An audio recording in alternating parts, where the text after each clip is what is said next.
Why don't we start, start the meeting, I guess we'll just, take a roll call. Pete Saladino is gonna join us remotely at some point. Can you monitor that in case he I'm joins? just gonna give him a. Okay.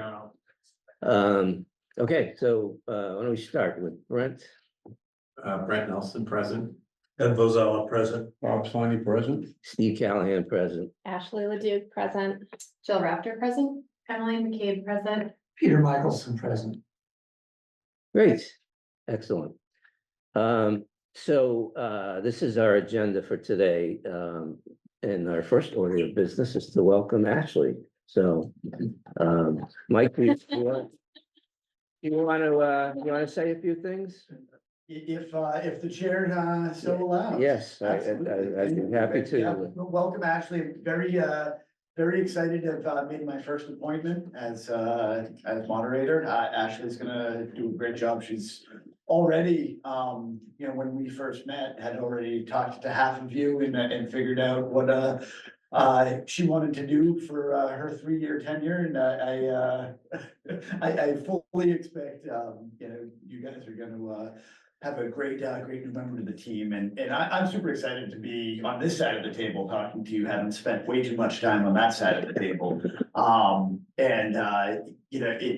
do want to say, I want to thank each and every one of you, the work you do for the town. It's so important to how the town operates, and just a couple of things I want to say to that point. And one is that, so the Warrant Committee is the only appointed committee in town that's provided for in the town charter. So what that means is you guys are the only necessary committee appointed in town. Like, you are required, you need to be there, you need to be doing what you do, or else the town is not abiding by its charter. Like, that's a huge responsibility, and I think it's really exciting. What you do here really matters. To that point as well, the recommendations you guys make at town meeting, you live it all year. You know the warrant articles inside and out, the budget inside and out, and then you make these recommendations. And I remember when I was on the committee that, we do all this work, we make these recommendations, and then sometimes things that I thought were a slam dunk would be categorically rejected by the town. And it's kind of a bummer. It's like, man, we know it's working. But now, having been removed from that for a couple of years and going to town meeting as a regular member of the crowd, I realized I was kind of looking at it wrong. And whether or not the town follows the recommendation, the recommendation matters to that decision. And whether or not that decision goes the way the Warrant Committee recommended, everyone in there is, sometimes the first time they've seen those articles is opening the book when they walk in, but they read it, and the first thing they do is look, well, what did the Warrant Committee recommend? And that has such an impact on how the warrant articles are discussed, how they're considered, and how they're eventually voted on. So, what you guys do all year it's just so meaningful to the town and how town meeting operates. And just the last thing I leave you with is just, something that was always in the back of my mind when I was on that side of the table, and I've had a lot of time to think about it since, is the idea of a recommendation. And, you guys, you look at so much data, you talk to everyone, you think about everything from so many different angles, and you say, you know what, all of those things together, this is, what I think you should do. And that's the job. And it's not, Warrant Committee's not an advocacy. You're not advocating for a position. You're not, jumping up and fist pumping when the town votes the way the Warrant Committee does. And I think. Brett does. I think it's easy sometimes to lose sight of that. That's something I always try to remember. And, I know you guys do a great job at that. And, again, like, thank you for, all you guys do and Chair Sliney and Chair Callahan. You got a hell of a team in front of you. So thank you guys. Well, thank you for stepping up to be town moderator. Oh, yeah, it was a vicious campaign. Hold it out in the end. But I thought maybe well, let me first Pete, if Pete Saladino, if you could hear me, why don't you just acknowledge that and say you're participating remotely?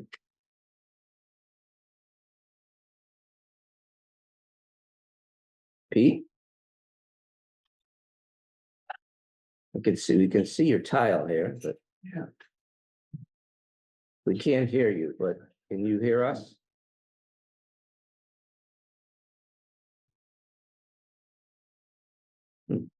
Interesting. I don't know, he's not. Is he muted somehow?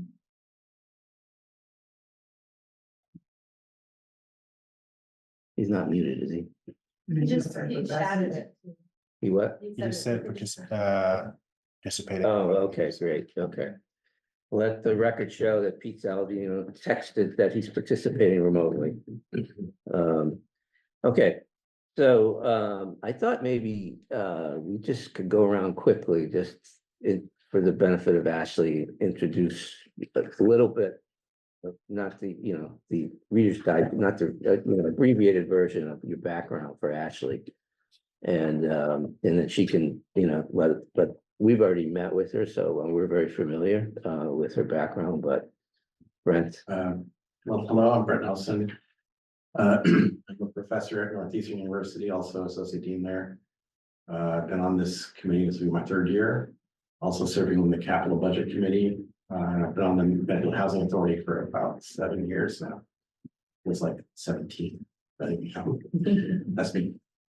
Oh, I actually have 3 kids. We're always supposed to say that. Only if it's true. I'll say I have 3 kids as well. Not because I'm copying, but because I do. I've been on this committee for 5 years. And I've been primarily involved in the schools. And Mike, I'm still disappointed with one of the votes a couple of years ago. I had to go. So there. That's a quick and dirty. Accounting and finance my whole life. Well, I'm we've met. We've met, Yeah. yeah, so there's no need to. I'm happy to go. I'm Ashley Leduc. I have 2 children and 2 dogs and a husband who's kind of a child.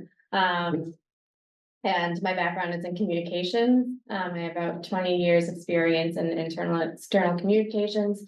First at the Boston Beer Company for about a decade. So Sam Adams, Twisted Tea, and Richard, and then for a national nonprofit called Family Reach, and then now I'm currently at Zipcar, handling public relations. Most recently, I volunteered as co-chair for the Hinckley Helpers, so building the new playground in town and handling their marketing and communication. So that's me. Did an awesome job. The next playground, yeah.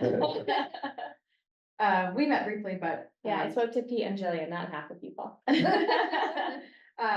Jill, 2 kids, financial industry background. I think this is year 4, 3, or do you remember what year 4? I think it's 4. 4, year 4. She convinced me to join.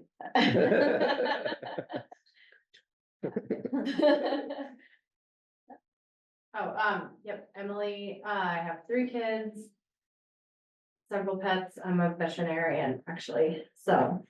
Kind of an outlier experience, but this is my 2nd year on the committee, and I'm very passionate about town meeting and all those things, so I think that this is fun, and that's part of the reason I do it, but also because I think it's just inspiring to see other people committing to the community, and so it's great that you did the work. That's awesome. Yeah. I'm Peter Michelson, I have two daughters who are now grown up, who went through the Medfield schools, and I was very, very happy with the educations they both got. And I'm retired now. I was an attorney for many years. And now I just try to convince everybody how to walk dogs with me. Not having a lot of luck with that, so. That is pretty funny.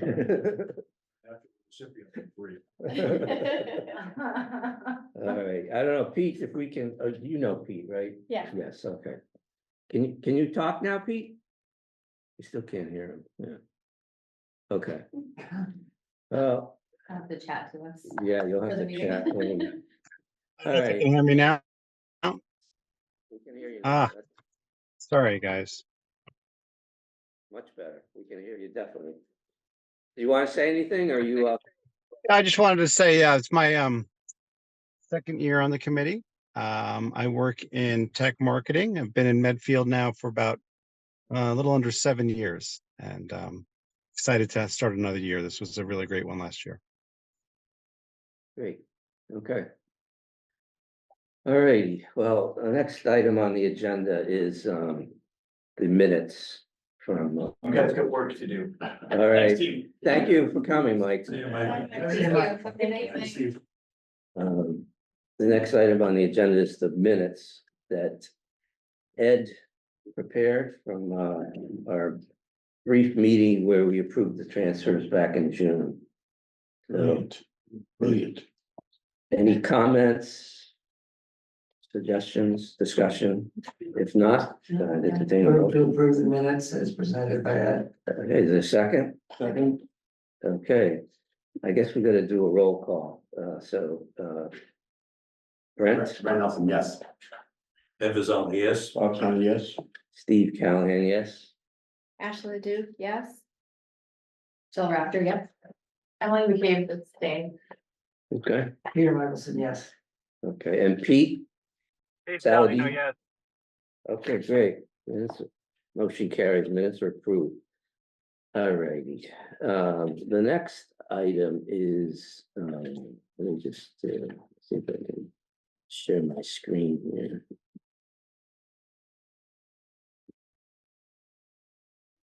Okay. Is the calendar, so. And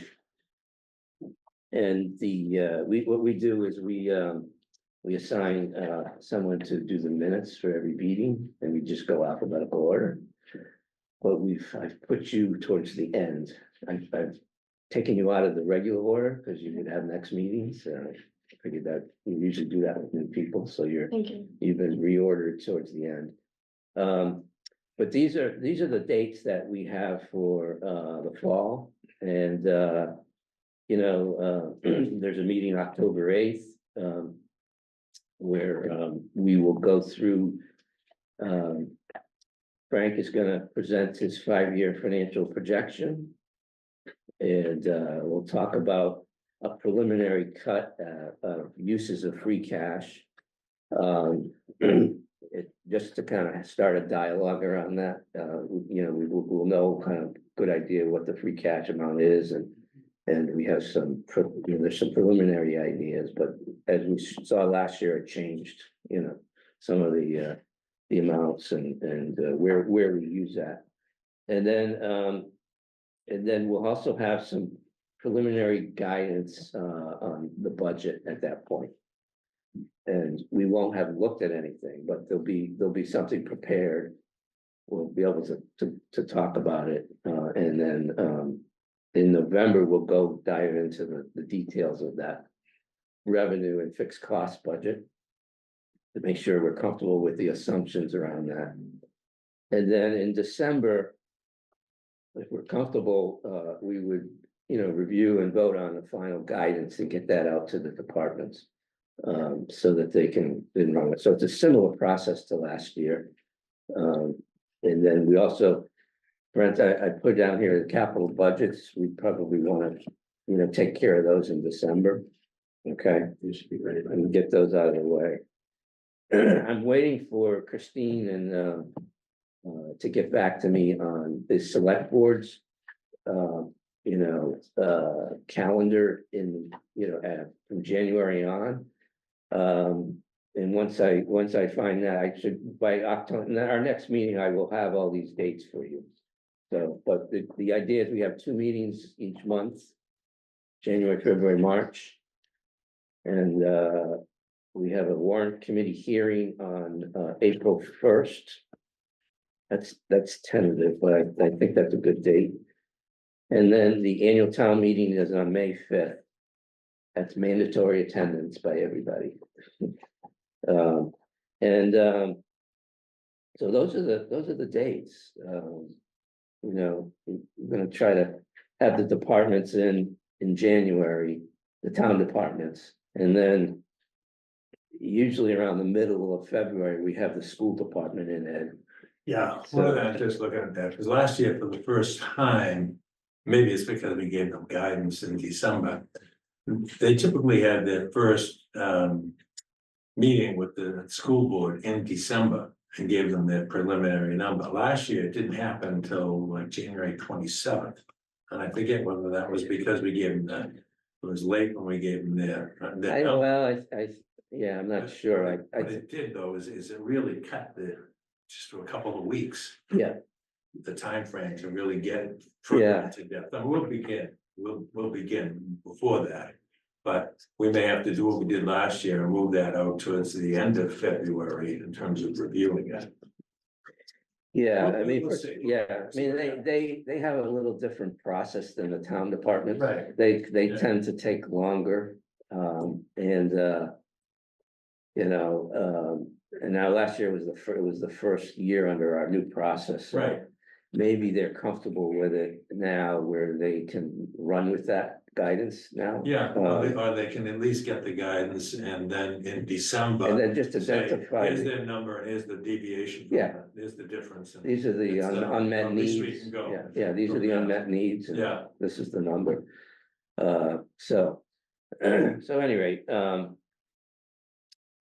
we'll have to work with them to try to narrow that down. Yeah, One thing, I thought, I have to do budget assignments, town department assignments, for everybody. And if you have a preference of, if you've been doing something for a long time and you want to change, let me know. If you're new and you want to do a department, let me know. You can let me know before the next meeting. I'll give those, I'll put the list together of departments. And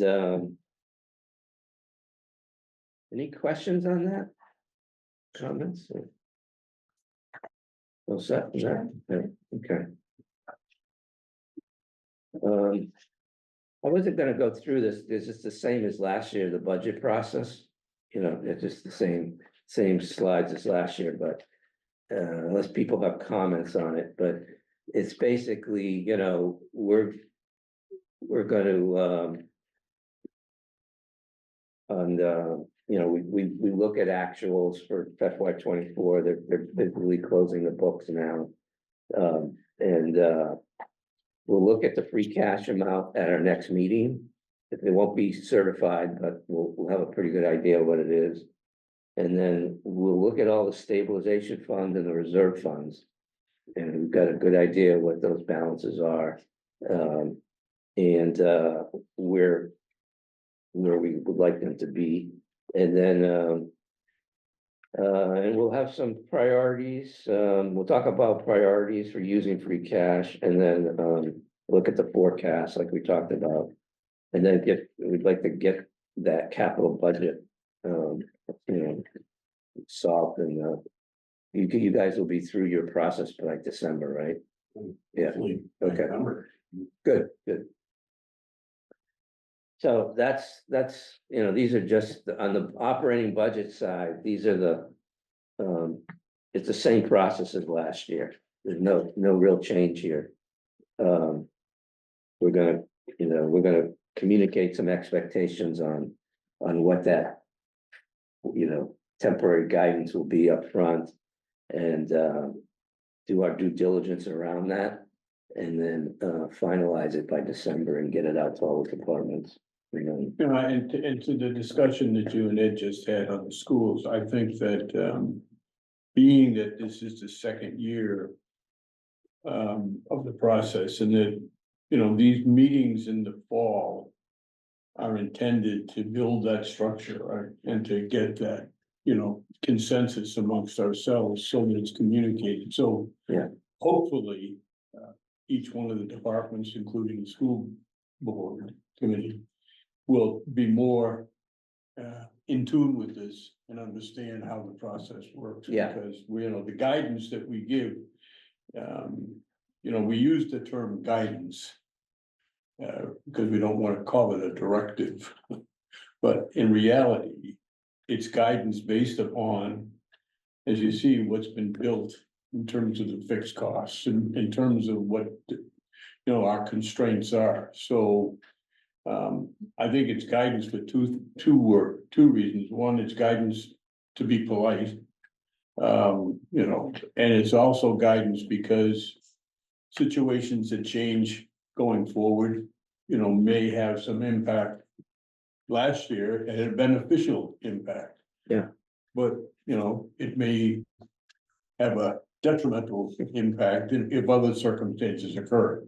But the idea is giving this number in December prior to the, you know, submission of each budget will takes away some of the chaos, frankly, that we experienced in prior years, where it would be, okay, I'm gonna give you a number and see how it works. We're gonna say, no, now we'll give you the number that you need to work within. And I think that's very helpful. yeah, and I think there was good buy-in from everybody last year. They all mentioned it, so. Yeah. So hopefully that should go smoothly this year. Depends what guidance you come up with, I guess, but,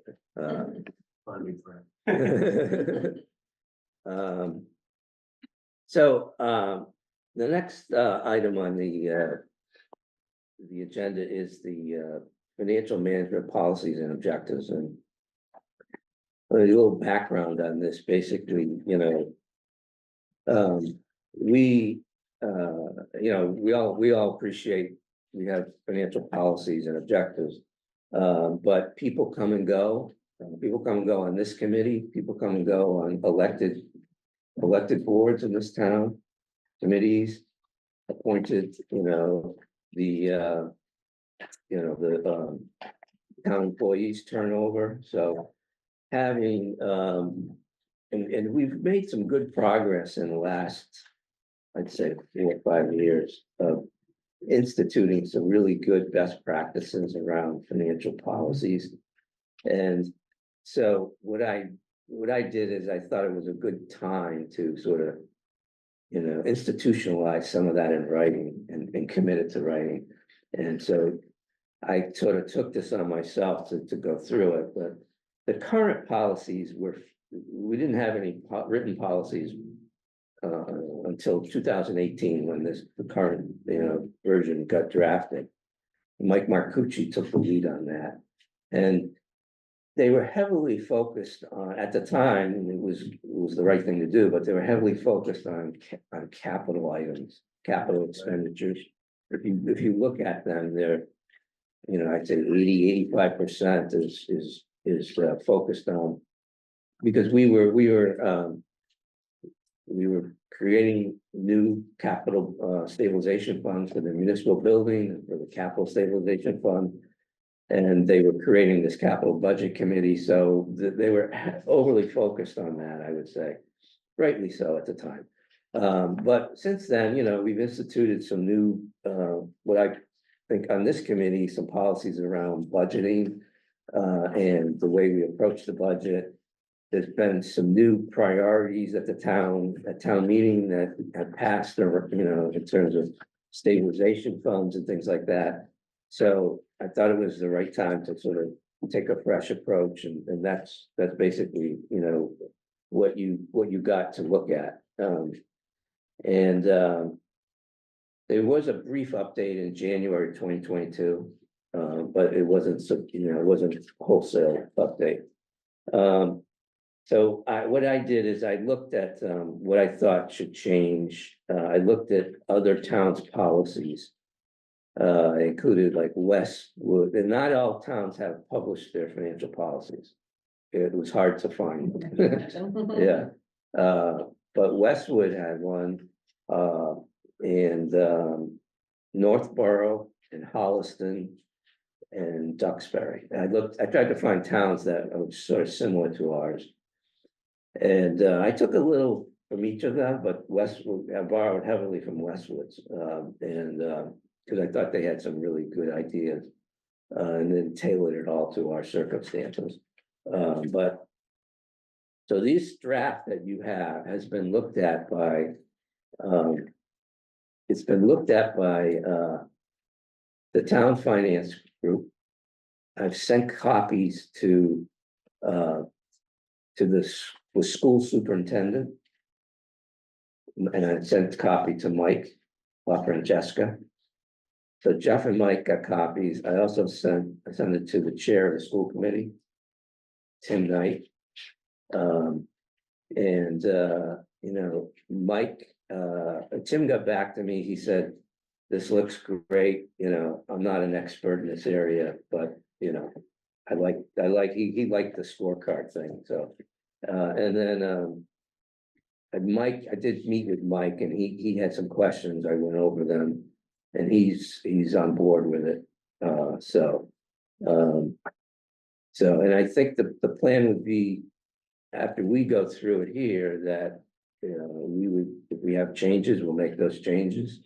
And then if we're comfortable, send it off to the select board for their review and approval. Does that make sense to people? Ton of work. Thank you very Yeah, much. they did a great job. So anyway, this was the table of contents. It covers a lot of different areas, but I thought maybe the best thing to do was to go through like major sections and then, talk about what people, if you don't understand, we have a rule on this committee. No questions are dumb questions. So if you want to understand something, ask a question. Or if you have comments, more importantly, if there's something that you don't understand, you think we should change, or, let's go through that.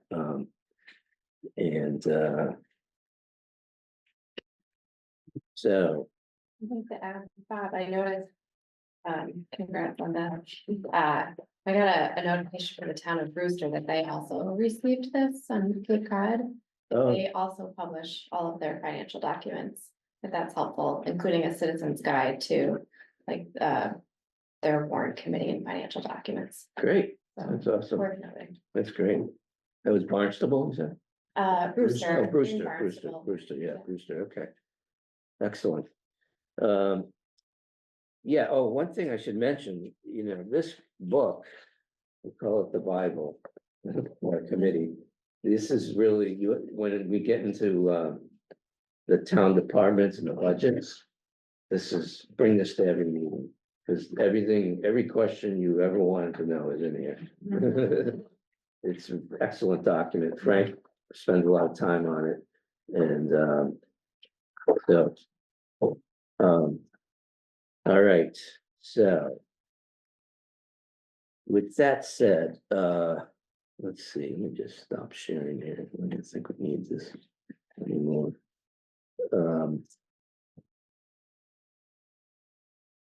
So there's I guess the introduction and page 3 and 4. Are there any questions or comments or discussions on any of that? I should point out, I did try to make reference to Mass General Law where I could, and made those references to those.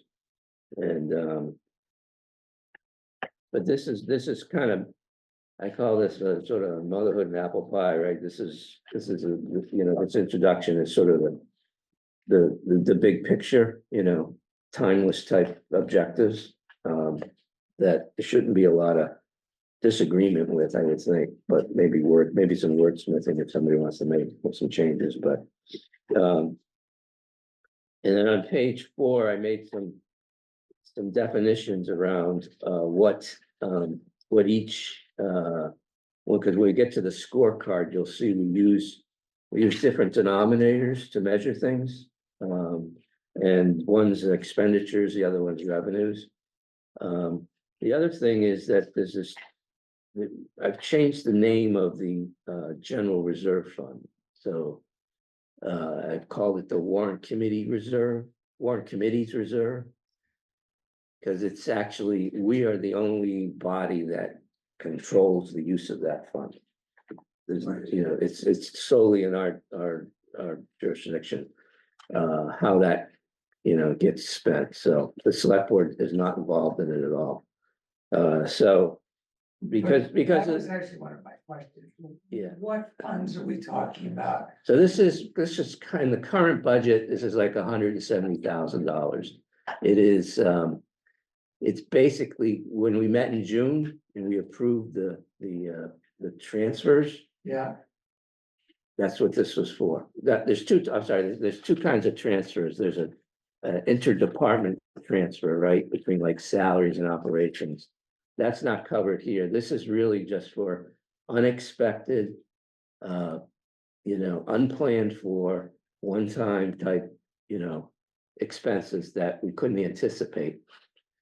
We have a reserve to handle those things. So I think, I'm trying to think of some of the things Ed, do you remember some of the things that we used it for last year? Oh, yeah, it's always the late bills. The late bills, yeah. It's always the late bills. Yeah. It's so hard to encumber everything and get all the invoices in by Yeah. June 30. Yeah. When you're dealing with hundreds of invoices, and you try to instruct everybody to do their final purchasing at end of May, beginning of June, so you know that you can book everything by June 30. Yeah. But invariably, there's something that slips through the cracks. So there's no change to the operation of the fund. It's just the name. Yeah. What was the name prior, just to? Do you remember what it was? you just call it reserve I think it was called the reserve fund, which, general reserve or reserve fund, which can be confusing. There's a lot of different reserve funds. Yeah, that's what I was trying to figure, there's a lot of. So, Last year, we spent more than we've done in prior years, Mhm. a lot more. Yes, and maybe some well, I think the big one was the water bill, the cemetery, yeah. some other unexpected things. Yeah, the key, this is part of the Mass General Law. The key is it has to be unanticipated. You can't just take, if you have an expense every year, you can't take it out of this. It has to be unanticipated, unexpected, unanticipated. So, and then, the accounting policies are, fairly straightforward. We talk about how, we do this 5-year forecast. There's going to be an audit done, and then we describe our budget process. And there is some language here from the old policy around if somebody wants to bring a budget to town meeting that is not in compliance with the policy, they have to explain why. And I think at one point in the past that somebody tried to do that, so that's why that's in the policy. Yeah. And then so then we get to the general fund on page 5, which is any comments or questions on that? Okay. So the general fund is the biggest fund. This again describes our budget process, right? Which we adopted last year. It does talk about if there's key changes to those key assumptions, we have the ability, like in February or March, to try to update that guidance, like we did last year with the healthcare budget, right? I do have Yeah. a comment on that. If you look at that, the second sentence, That, the one that says the town should not fund ongoing operating expenses with non-recurring revenue sources such as free cash or borrowing. And maybe it's just me and I'm always on this. Remember when we did the free cash policy? We said that within that policy, you could use it for the operating fund. It's allowable under that initial policy. So the way I read this, where the town should not fund, I'm saying, let's, if I were the average citizen looking at that, I'm saying, well, that's the policy, so we can't fund it. We can't use free cash ever to help resolve a budget issue. I think we should say the town should strive to not fund operating expenditures with free cash instead of should not. Because that, you know, it's like touching the third rail when we start talking about free cash, because we were so sensitive to that 3 or 4 years ago. And over the years, you know, we've come way down in terms of the way we've used it. We didn't use any last year, or maybe a little bit the year before. Maybe it's been 2 years now without using it. 3 years. 3 years, Yeah. and that's great, but I still think there will come a time when we're gonna have some unfunded government mandate that's gonna cost this town $200,000. And it'll push us over the guidelines that we have given them. And to the extent that we would have some money over and above that 3% within that reserve. I think it's, you know, I would vote, yeah, let's use that to offset that. I think we've gotta be careful not to just preclude any use of it going forward.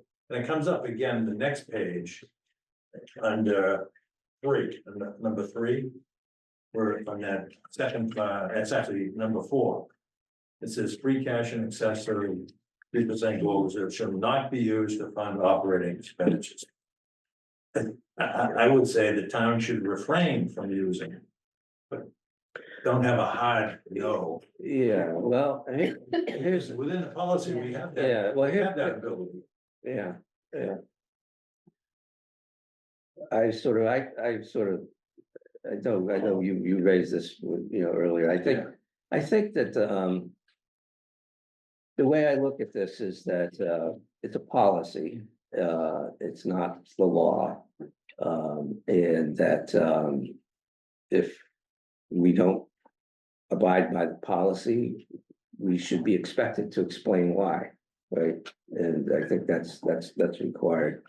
But I do think that there's a difference between that first one and the second one. So the first one is, where was that? That was on V1. The town should strive not to fund ongoing operating expenditures with non-recurring revenue sources such as free cash. So I mean, putting the word strive in there doesn't bother me terribly. I would prefer not to have it, but I'm okay if you think that's okay. You feel strong about that. But on the second one, I think we're talking about in excess of the cushion we leave. So that 3% balance that we leave is meant to deal with some, you know, some emergency or some it's there to deal with a problem.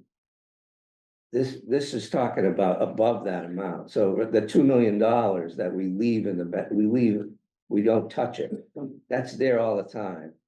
This is talking about stuff above that, using it to about, you know, to, and I think that's where I would disagree with you. I think that making the first one a little softer, but this one I'm The way I look at it is, we'd love to have 3% or more, but let's say we had 2.8% because we couldn't come to that number the prior year, and we still had some extraordinary expense within the. well, then you operating use the budget. use the 2.8 and you bring it down to 2. Well, yeah, so whether it's above or Yeah. below the 3% to the, I guess what I'm saying is we should have the ability to use that, Well, this is only talking about if it's above. right? Above or below, but If it it's, doesn't really matter, we should. I mean, we have the ability, I think by changing it to number 1, we have the ability to use it. We have the ability to use that 3%. I agree. I took to take it as like, okay, we're at the end of the budget process, we're gonna have an excess of 3%. Yeah. To do something with, but the emergency fund. It's still there. Still there. Yeah. And I guess if there, let's. We run into an unforeseen event where we've got. A need to use all of it. I mean, is there an exception process to the policy? And Yeah, there's a policy, so there's always, you know. Right. You can always violate your own policy and just explain it. Okay, You'd so have to, we'd have to explain it in the warrant, right? there's a way Yeah. around, yeah, that. And there'd be a good reason for it, right? Everybody would understand, I presume. So that would The cover, other thing is though, Ed, we also have the general fund to deal with like these, you know. You could, you know, so there's 2 million in the free cash, there's 3 million in general fund. So I just don't like the idea of, it's just a vicious cycle that we've finally gotten away from. Taking free cash to balance the Yeah, budget. and I agree with that 100%. I agree with him, and all those 4 or 5 reasons you listed under here is, that's what we should use it for. I'm just concerned that, when you're flying this big financial aircraft, you know. I mean, but if financial there's a- aircraft, you wanna, Yeah, all the levers, if all the there's- gas, every place there's gas, you want Yeah, to be able to use it. well, I mean, we got $5 million, right? Right, Between the free cash and the general reserve for, if Yeah. a state mandate comes down, that's kind of crazy that they don't help us with somehow. Every town's gonna have an issue, I mean, not just gonna be us, but, and I think the. Policy helps us in the event that we get something like that. We've got the fund to use and other funds where we're not having to do an override or something to accommodate. Something that's coming up, you know, I wouldn't want to have any money sitting around and then we're. so are you okay, we'll change the words, we'll put the word strive in there, in the first one, number 1. But just leave number 4 the way it is. Okay. Then we get to revenue, and I think this was, you know, some. And I think this one is, we talk here about using service charges as a means to, you know. Finance services that are not supported through the tax structure, and we put in here as a change, put an example, and that was, I think. The finance department recommended that, putting in the transfer station fees as an example. So we added that to that language under number 3, under revenue, C3. Do you have the marked up version, Ed? Yeah, It's okay. yeah, look at that. The one button, the original, because I want to look at the marked up version, it really wasn't that much different. Yeah, Yeah. and you know, and then we talk about the one-time revenue, so this is an example here would be the state hospital. Where there's a big, once that closes, Trinity's gonna pull a permit fee, and they're gonna pay, I think it's over $300,000. There's gonna be a big permit fee there. So that would be an example of a one-time type revenue source that we wouldn't expect to happen every year. So we would try to carve that out of our, you know, guidance and not let the departments build it, you know, take that and build it into their operating budget. And then on the recurring revenue, again, this is an example here is again, the state hospital. Once that does close, they start construction. You know, that real estate will then be on our tax, it'll be in our tax revenues, right? So, and we've done some projections on that when we first agreed to the deal. And I think that that's gonna, you know, that the projections when we first did it, like 3 years ago now, I guess, right? They showed a surplus to the town. Right, like 6, 7 years. Yeah. So just taking a little cautionary approach to that, and not letting all that slide into the operating budget in year 1, if we have other needs, you know what I mean? But if we've taken care of all these other needs, then, you know, it's fine to, you know, to spend it. Um, I had a question there. yeah, Under recurring revenue, the first bullet point there. Yeah. I just found that. I'm sure it's me, I just found that paragraph a little hard to follow. Net recurring revenue after any designated allocations. Such as associated increases in town or school costs. Shall first be considered towards meeting reserve level goals and capital needs. Before being utilized for funding general fund operating budget needs, which is. Town or school costs, right? yeah, so I'll give you an example. When they did that projection of the state hospital. They looked at the tax revenue. They have estimate for that. They have an estimate for increased teachers in the schools, the Right, cost for that. For the fire and police department, additional patrols, there's a cost for that. So all this is saying is that after you net all those costs out from the incremental revenue. If there's still, so you've covered all your costs. Right. If there's still excess. First look for these other areas, and then if those are taken care of, then you can let it go into the operating budget. Oh, That's all it's saying, yeah. When that happens. This, in the year in which it begins to affect the schools, they'll be able to come up with their incremental costs. Yeah, Whether they need a new bus, teacher, whatever, they'll be able to come up with pretty accurate number. So that amount would come out of the revenue, right, just that amount. And then anything left over, if there was anything, assuming that's, let's say there was 200,000 left over, Right. after allocating all of those incremental costs.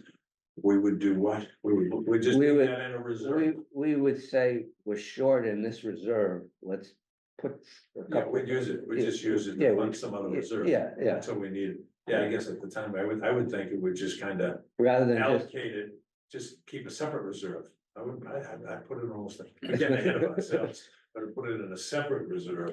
Because the second year, there'll be more incremental costs.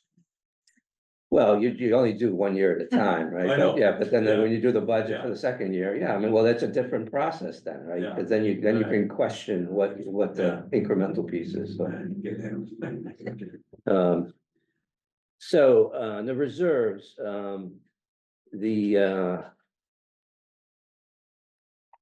there's a lot of reserves, so I thought we. And I came up with some of these, by the way, did everybody see the scorecard? It's the scorecard here, yes. So, Yes. I'm looking for it. yeah, it's, The attachments. Okay. yeah, I think it was, Oh, I see it. On the end there. yeah. I'll just put it up here quickly, see if you. Yeah, so that's the scorecard, but basically. So we talked, in the first item on here, we talked about, briefly the Warrant Committee's reserve.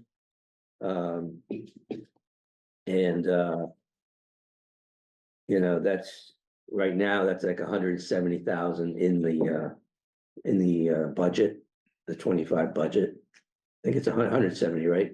Right, Frank? Yeah, yeah. And so, and then this requirement is a minimum, so the requirement is we have to have at least 170. We can have more. If some year we think we need to have 3% in this Warrant Committee's reserve, because there's an item in the budget that just is too hard to get our arms around. And we want to be conservative and have money in the Warrant Committee reserve. We could go up, I don't know what 0.3 is, but the guidance would say we go as high as 0.3. We're at 0.23 now, so maybe it's 250,000 or something like that.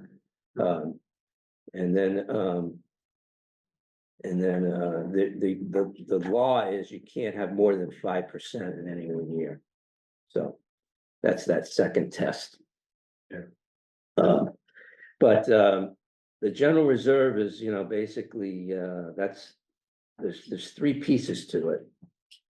The financial policy test, there's there's the free cash piece, which which is the next item on the scorecard. We currently have a policy of 2.5%. I have raised it to 3%. Just to keep it at a round number, and the difference is not a lot. We could deal with that easily. We're, yeah, even though it's shaded red, it's easy to fix this year. So, the other piece of the general, of this, of these general reserves is the, so there's the warrant committee, there's the free cash, and then there's the general stabilization fund. So the general stabilization fund has been around forever, and we've been slowly building that up. So I have put a goal of 5 to 7% there. And we're at 5.24, so it can easily be increased, put more in there if we need to. Did we have a prior goal on that one? No, We've just been kind of lumping it. no, we never had a policy on that. So. We had a policy on the 2.5, the free cash, but we never had a policy on the general reserve. On the general stabilization fund. So when you add all those up, you're in the 8 to 10% range, right? On the low end, it's 8, and the high end, it's 10%. And we're right at the minimum of 8%, so. So that's kind of the high level metrics around those three pieces. I think that the rest talks about, when you could use the general stabilization fund for technically anything. It can be used for anything. It just requires a 2/3 vote at town meeting. Okay. And there is language in here, if for any reason the town needs to use this general stabilization fund. That there'd be a plan in place to replace it, to build it back up, right? So. When is the last time the town dipped into the general stabilization? Well, you guys might know, I mean, it was pretty low, I think. I don't recall. Back in like, I don't recall any time. they were using operating cash to balance the budget like 4 or 5 years ago, so I think the general stabilization. Actually, Christine might know the answer to this question. Sorry, she didn't turn around. No. Really rude. But yeah, We have a question for you. The general stabilization fund, yes. when was the last time we used it? Like we actually took money out of it, We borrowed from it. we borrowed. We borrowed from it. I have to look the last year, it would probably be. Had to guess, I would say 2015 or 2016. We borrowed it to buy a fire truck. And we paid ourselves back. Okay, Oh, Yeah. that's all, because you have to buy the next one. So I think it was about 10 years ago, so about Yeah. 2016. My concept of time since COVID is so, like, there's no. and before that, it was probably, I think, before that, I would say there in, wasn't a lot of money in it. well, there's never been a lot of money in it, but I would say probably, if I had to guess, I would say 2009. When the governor gave 9C cuts, when we had the recession. Okay, And I know we had to go to town meeting because we had a special town meeting because we were doing mid-year budget cuts. I think we may have used some of stabilization for that. Yeah.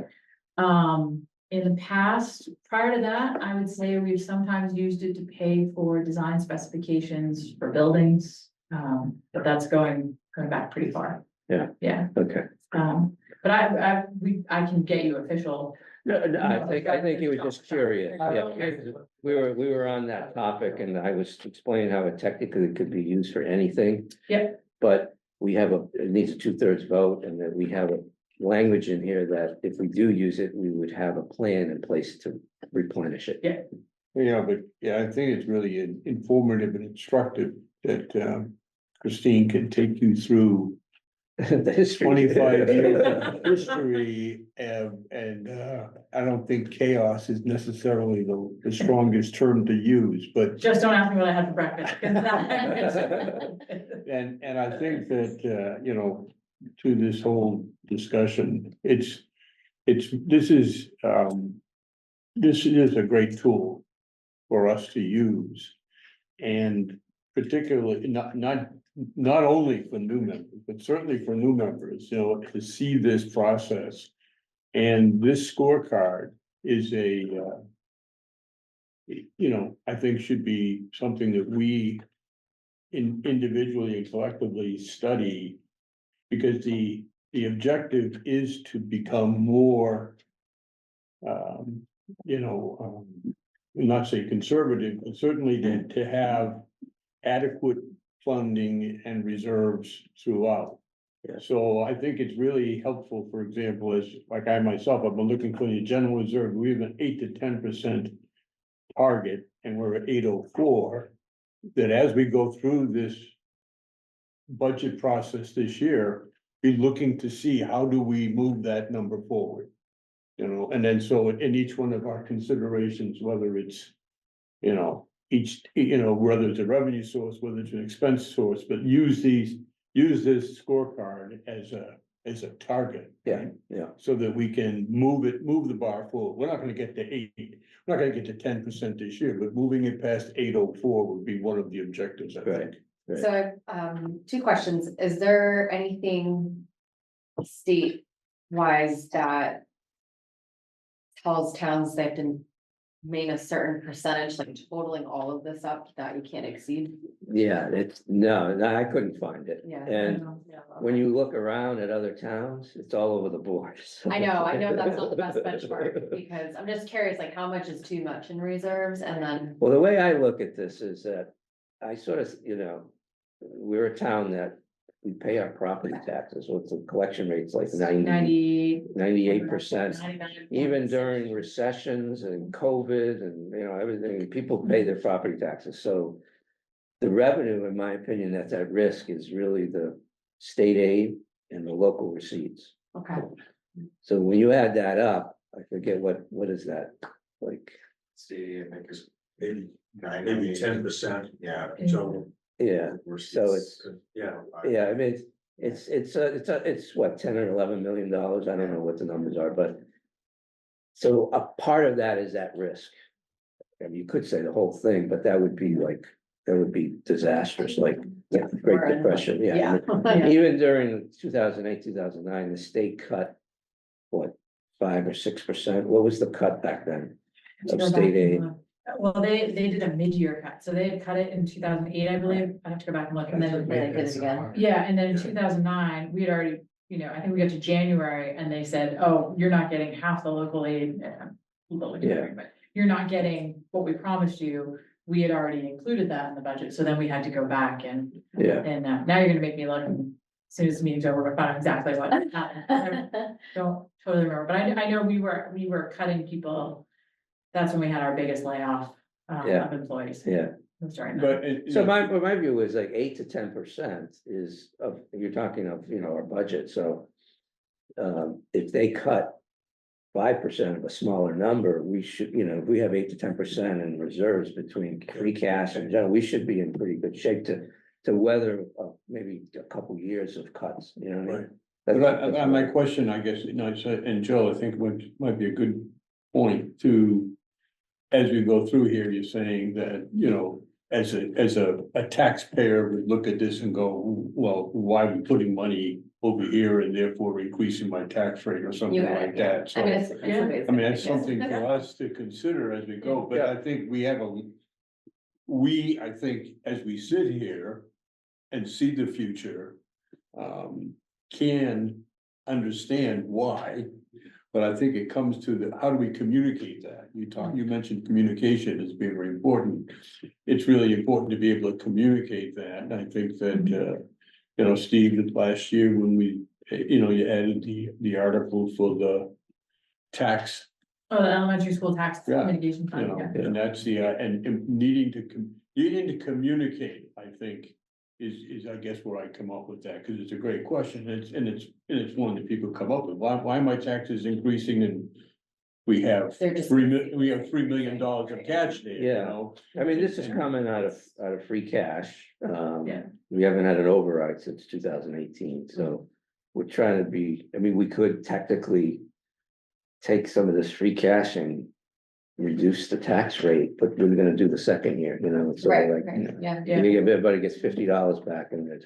Yeah, yeah, thanks. Then we ask for 200. Yeah, you don't Okay. want, yeah, it's really important communication, because it's, Yeah. you know, you don't want the yo-yo. I Yeah. mean, we understand it collectively in here, but Yeah, we're trying to because we keep go it. through it. Right. Trying to keep it as even as But, possible. you know, and we don't wanna go back to the point we have to borrow from ourselves to get a fire truck before it catches fire, or, you know, or the Still can't police, believe that or the happened. police cruiser, we have to have a lease. When we had kept the cars together by baling wire and, Yeah. and tape. Yeah, I for one would like to never go back to that. That was, And that's the intention. I think that's really one of the really strong points of this document. Is not to go back to that. Right, and what about an expenditure that, you know, we do a big capital project, we wanna take from a couple different sources, we're gonna hurt ourselves on the scorecard. Potentially, if we're not, we might have a long-term plan, right, to replenish the funds, but this is an annual look? The capital funds are not on here, like the capital stabilization or the municipal building stabilization.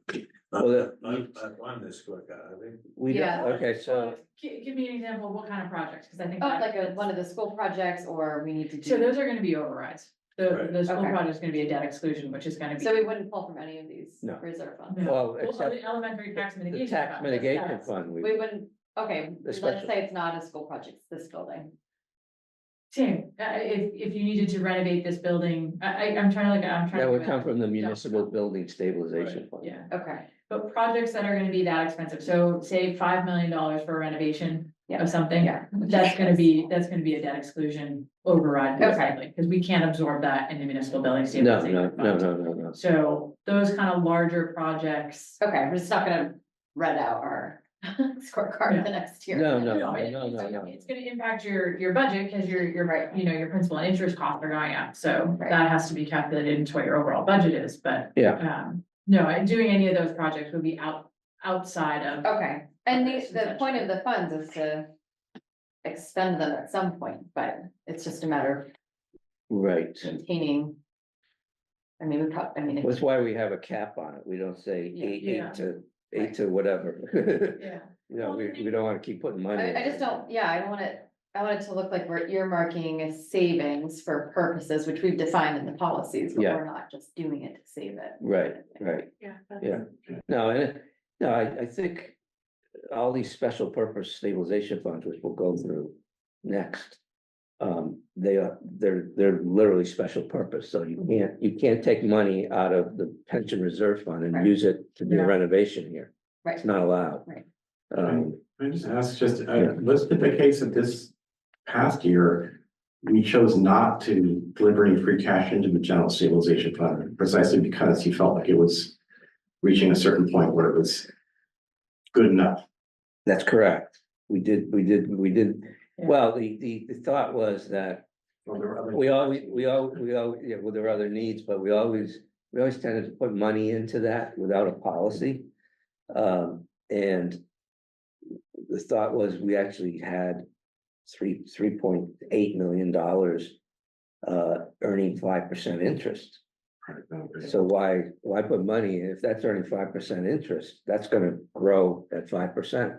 So do we need to keep adding, you know, that was the thought process of why we didn't do it last year. Yeah, and I have a second question, totally different though. So the scorecard is great.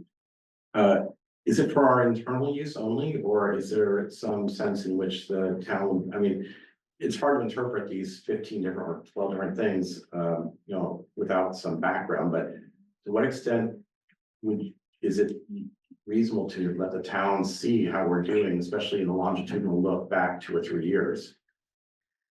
Well, I think we've always had some type of scorecard in the warrant. It I hasn't, find this visually. Right. Green, red. well, is that, I love where I was going. okay, we don't need to make it red, green, we We can, will always take our internal graphics like this and make them better for public consumption, for Yeah. better understanding. Yeah, I yeah, mean, some of the nature and even the targets change year to year, so it's not even comparing apples to apples as you look back. Right, Right. Yeah. very far. Well, there I is- I do think, I mean, just from being here now in my third year, it's kind of useful to see progress. Both the number of goals that we're meeting and the quality of the meat, so to speak, you know, that we're doing better and better. I think actually it's hard to convey that in the, you know, preamble to the town meeting, but I think it's important. right. Yeah, no, I agree. It's, you know, it's always a balancing act of how you communicate that, right? Without overloading them with information, but. Right. But I do think that as a committee, though, we need sort of guardrails and that's a vision of kind of what we're trying to do, right? And I think this helps us, you No, know, and I disagree, because otherwise we are, without those guardrails and the disciplines that they provide. I think it's, you know, we, in the past, we've had that, and I think it's, you know, and it's legitimate, you know, even to the, not even to, but the point that you made is to question it, you know.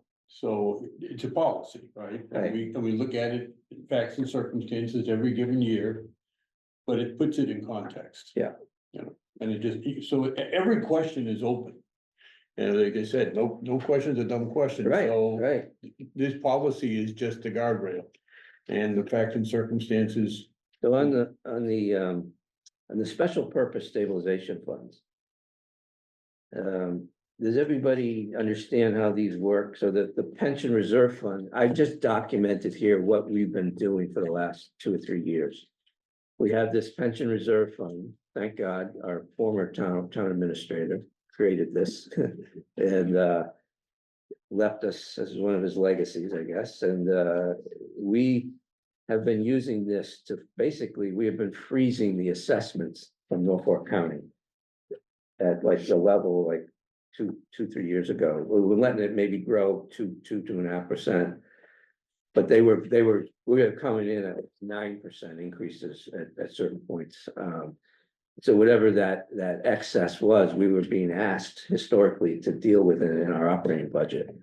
With this reserve fund, we can now take it out of the reserve fund and smooth out sort of the growth in that. Until the date that it's fully funded. And we don't have any news on that yet. But this basically just takes that spreadsheet that we looked at every year and puts it in words, basically, yeah. And then on the municipal building capital stabilization fund, I don't have a test on this one because there's a dedicated revenue source for it. We don't have to worry about, you can't deficit spend it, and every year there's a built-in override that goes up 2.5% every year. Yeah. So, you know. it is not a what it policy. is. Yeah, It is what it is. we don't have to, we don't have to worry about the level of it, is what I'm Yeah. saying, yeah. The budget committee has to, the capital budget Capital committee. Budget Committee, Yeah. you know, it's gonna approve the projects out of it, but they, you know, they also can appropriate projects in excess of what's in the fund, so. Yeah. And then on the capital stabilization, Say that Yeah. last part again, they cannot. They can't ask More for than it's- appropriation more than. right, yeah. That yearly, you know, Plus. it's now, I think it's almost 1.2 now, but. That gets voted on at town meeting, you know, and the select board recommends that every year. The capital stabilization fund, on the other hand, does not have a dedicated source of revenue. And these are non-buildings now, so this is everything except buildings that have a capital nature. this is our fire trucks. Yes, police cars, Is it fire any trucks. repair? It's not like building repair? Building repair comes out of municipal building stabilization. It does, so all of it. anything Anything related that's to a structure, okay. Yeah, I can't remember. There's No, a- They blur together, okay. Please, and it's confusing because they're both capital stabilization funds and even sometimes us, we're like, wait, what, when do we take that out of? Yeah, Does this include IT, like purchases of software, stuff like that? Capital stabilization, yes. Hardware. Hardware. Bought in bulk. yeah, it So has to be. imagine not a $2,000 printer or something, but $52,000 printers. Kind of. Yes, there is the capital part of IT comes out of this, Okay, yeah. And so, this runs through the capital budget committee, and it comes to us, because it goes to town meeting. And they've been using ARPA funds, the last few years, they run out in fiscal 26, so this will be the last year they use ARPA funds. And what I have done here, though, is I have added because one of the concerns here was that we have this fund and we've slowly been increasing the appropriations in it every year. But I think it started out at 700 and now it's up to 1.2 million. But there's no dedicated, we've been using free cash to fund it. And so, we've been fortunate that we have free cash to fund this, but if we ever had a year when we didn't have free cash, then, and there wasn't a balance in that fund, then and we had a real emergency type need, like a fire truck. Like a fire truck or an ambulance. Or an ambulance. Yeah. What do we do? And so I added this test that says that it's not a requirement, it's a goal, that basically says that, we will strive to maintain a balance in this fund equal to the average appropriation over the last 3 to 5 years. It's only been around for 3 years, so that's why I did 3 to 5, but, and so you can see, when you do that, and you compare it to what we expect the 25 budget amount balance will be in there. This is after transferring the free cash and after $400,000 of closed out projects that go back into the fund. There's an 860 there. So, that one's shaded red because they might need a few years to kind of, deal with that, manage that. They might have to, as a budget committee, they might have to postpone some capital item until a future year. To take a look at that. And it's just a goal. It's like it's basically saying we want to maintain a balance here. We don't want it to get spent down really low. Right, so it's 862 is the balance coming into this year.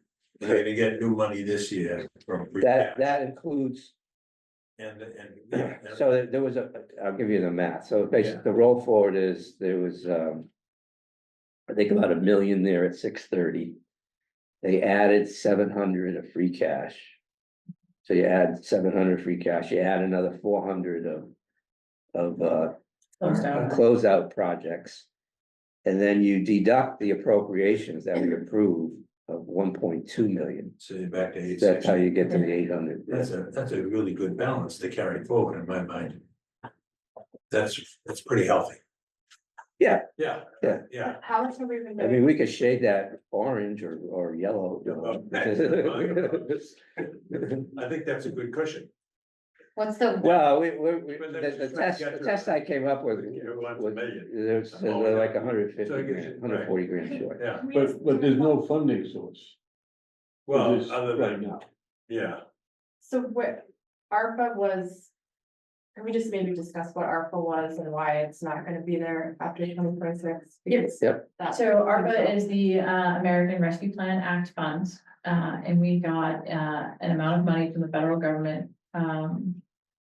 We got a total of a little over 3 million total, 1.5 of it, and these are off the top of my head, so these are not, I can go look them up for you, but we had a certain amount of money that came directly from the federal government, from the treasury to us, that we could spend on whatever project we wanted,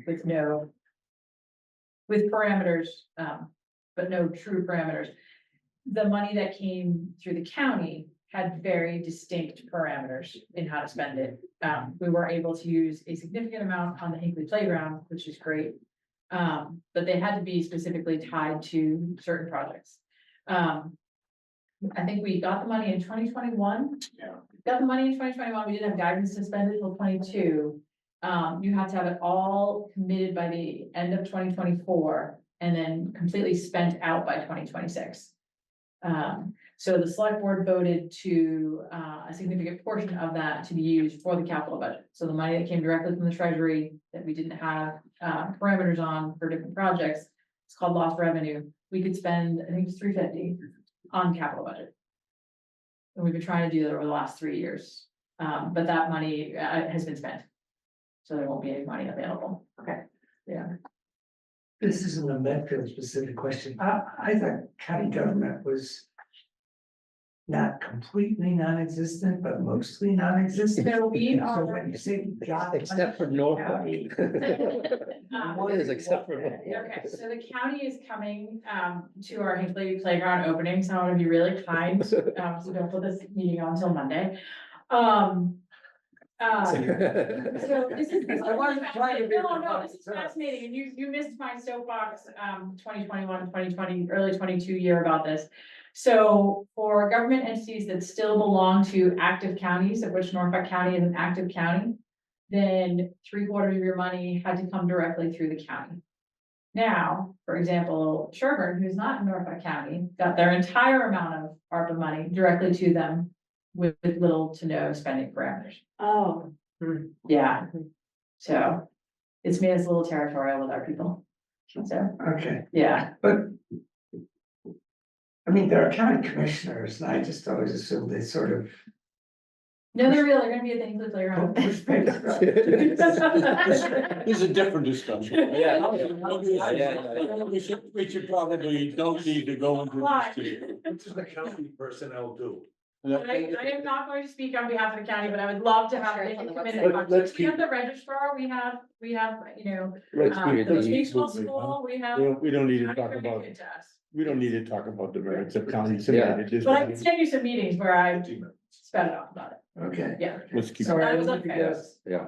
So the policy to like have enough money in this fund to cover the average over the last 3 to 5 years makes sense. I think that what we'll have to figure out is how to fund it because we have not had a consistent way of funding it. Correct. Yes, long term, I mean, long term, the answer probably is, to do what we do with the municipal building stabilization, and Right. have like a dedicated Right. override, And we've been talking about that. The select board has not really been in favor of doing any overrides, given the fact that we're going to have the school potentially coming. They are trying to limit, obviously, any tax increases. So they had held off. What's- I know, it's coming, it's coming. They've held off any discussions about having. not going down that road. I didn't eat dinner, no, sorry. They don't wanna have a dedicated override for that, until they have a longer discussion. I know we've talked about, and it didn't happen this summer, is the capital budget committee would like to talk about what's the plan for long-term funding of sidewalks. I mean, I was gonna ask about sidewalks, and that's. yeah, I mean, I would tell you 99% of my calls and emails, from residents are sidewalks, and playgrounds.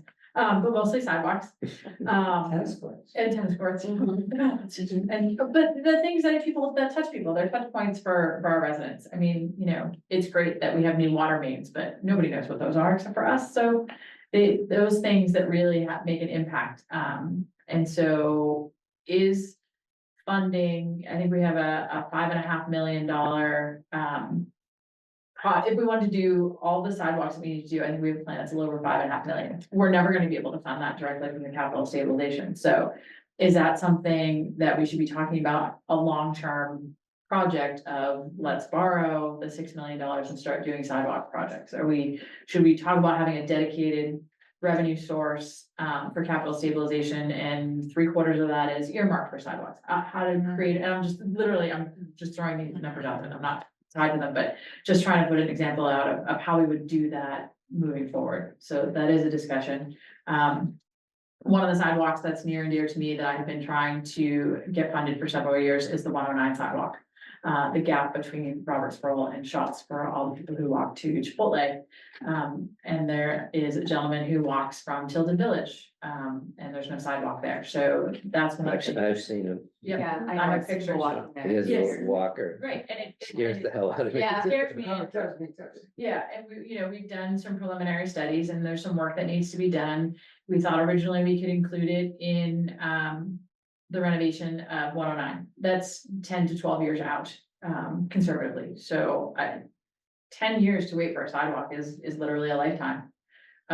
So how can we fund that even in the interim? Because I think that while we have $5.5 million gap in our sidewalk plan or program, that's the most glaring, gap for me, right now. So I've been talking to Steve about really, how do I get that funded this year? Yeah, well, that's kind of like, okay, you could dip into your general stabilization fund for that. But then you're gonna not look so great on that threshold next year, but. Right, Right. It's justifiable. yeah, well, expense. yeah, well, we have to think about all that, right? But Yeah. it starts with free cash, right? How much free How cash much you free have, cash what do are you the priorities there, and then we don't wanna dip into, you're right, we don't wanna dip into these funds unless we have to. Yeah, because I think we've always thought about the general, and I apologize, I was at the Medfield Foundation, so I missed the beginning part of your meeting, but. In talking about general stabilization for us, it's always been kind of, that's our rainy day fund, that's the emergency fund, that's not used to fund projects. It's, it would have been really great to have a larger balance in that when COVID hit and we ended up having to do some layoffs and really cut the budget. That year, so I think that's really more, I like to not use it for projects, just emergency purposes. Right, I think that's what I was thinking before, but a little afraid to say was that like. It seems in my short tenure here that like we're at the highest amount of savings we've been, and now we're talking about making our goal higher. And I don't know, like, I didn't sit well with me personally, because it seemed like then we're spending less on things that we need for the town. well, Just I mean, saying. yeah. Because 8 to 10% is a big, 2% is a big difference, but Well, we're not making the goal, we're meeting the goal, we're at Yeah, we're 8%, meeting the goal. so. It's not, I don't think it's a big stretch. What we've put down here, I think they're easily attainable without a lot of, I Yeah. mean, most of them we meet already, and then. I think, and, the other question is like, we'll talk about this at our next meeting, but. We've generated a lot of free cash over the last 2-3 years, couple years. It's gonna be a big number again this year, so. How we use that helps, it's a nice problem to have, because it sort of, it helps solve some of these things we're talking about, so. But anyway, let's move on, because that's next, Next week. that's Yeah, that's- next month's meeting. month. So the capitals, so we talked about that, the elementary school tax mitigation stabilization fund. This is what we approved last year, everybody should be, knowledgeable about this. And then, the special ed fund, we approved that one last year. And that, the only item on the scorecard for that is a state requirement that says, it cannot exceed 2% of a defined annual net school spending amount for the district. And we're well below that, so it's 900, we can't have more than 900 in that fund, and we're only at 200.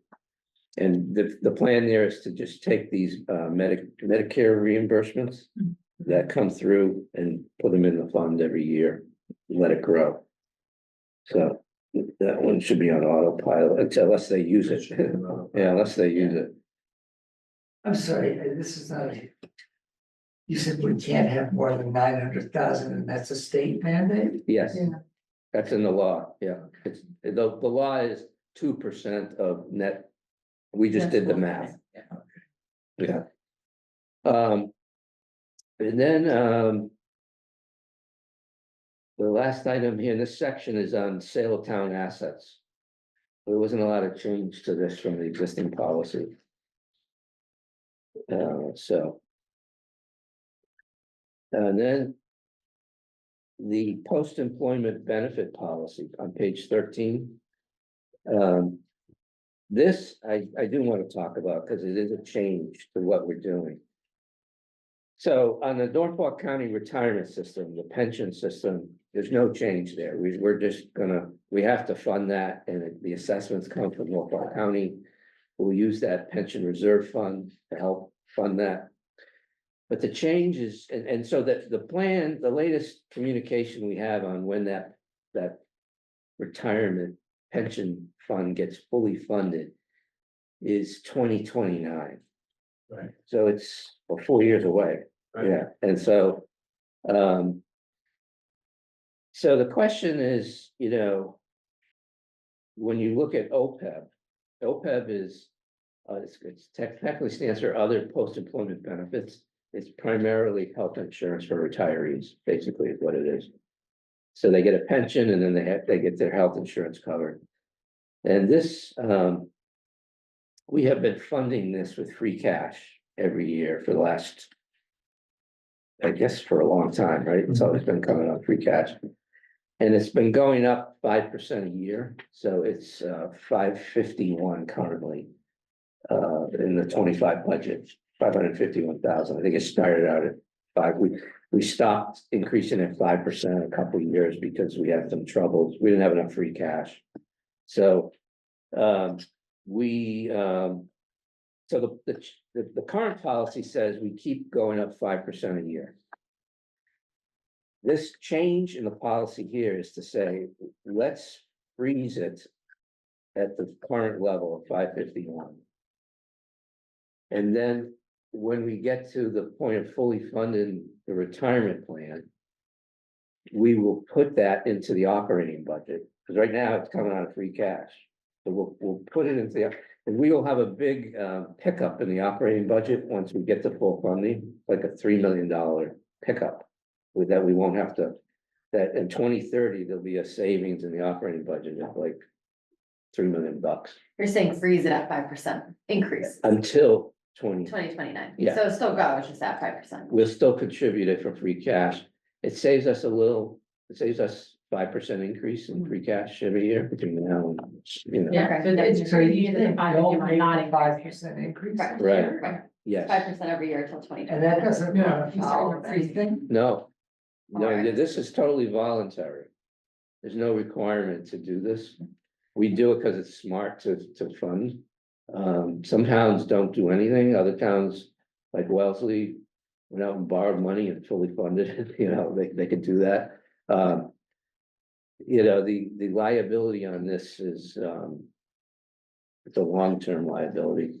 They did run some projections on what would, if we did this, if we took that, some of that 3 million savings and say we took 2 million of it and put it into the this OPEB liability in 2030.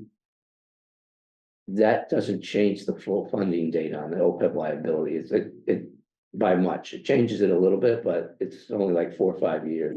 So the thought process was give us a little relief on free cash in the next 4 years. It's a small amount, but we're still gonna make the contribution at 551, and then in 2030, it'll be part of the operating budget now. And then it'll increase from that point forward by 5% or whatever we decide at that point. Gotcha, okay. So the contribution is the 551. Yes, Okay. So Yeah. forget the percentage. And then that doesn't fund it fully by 2029 by doing that.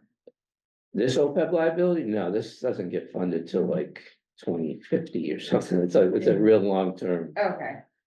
yeah. So is the 2029 goal just the level? The 2029 fully funded is for the pension. This is the health insurance. Oh, I gotcha. Yeah, Okay, yeah. I gotcha. In other words, in 2029, we won't have to it'll be fully funded, the pension. We'll have a $3 million pickup in our operating budget. I understand. Well, Okay. where I was will the 3 million come from?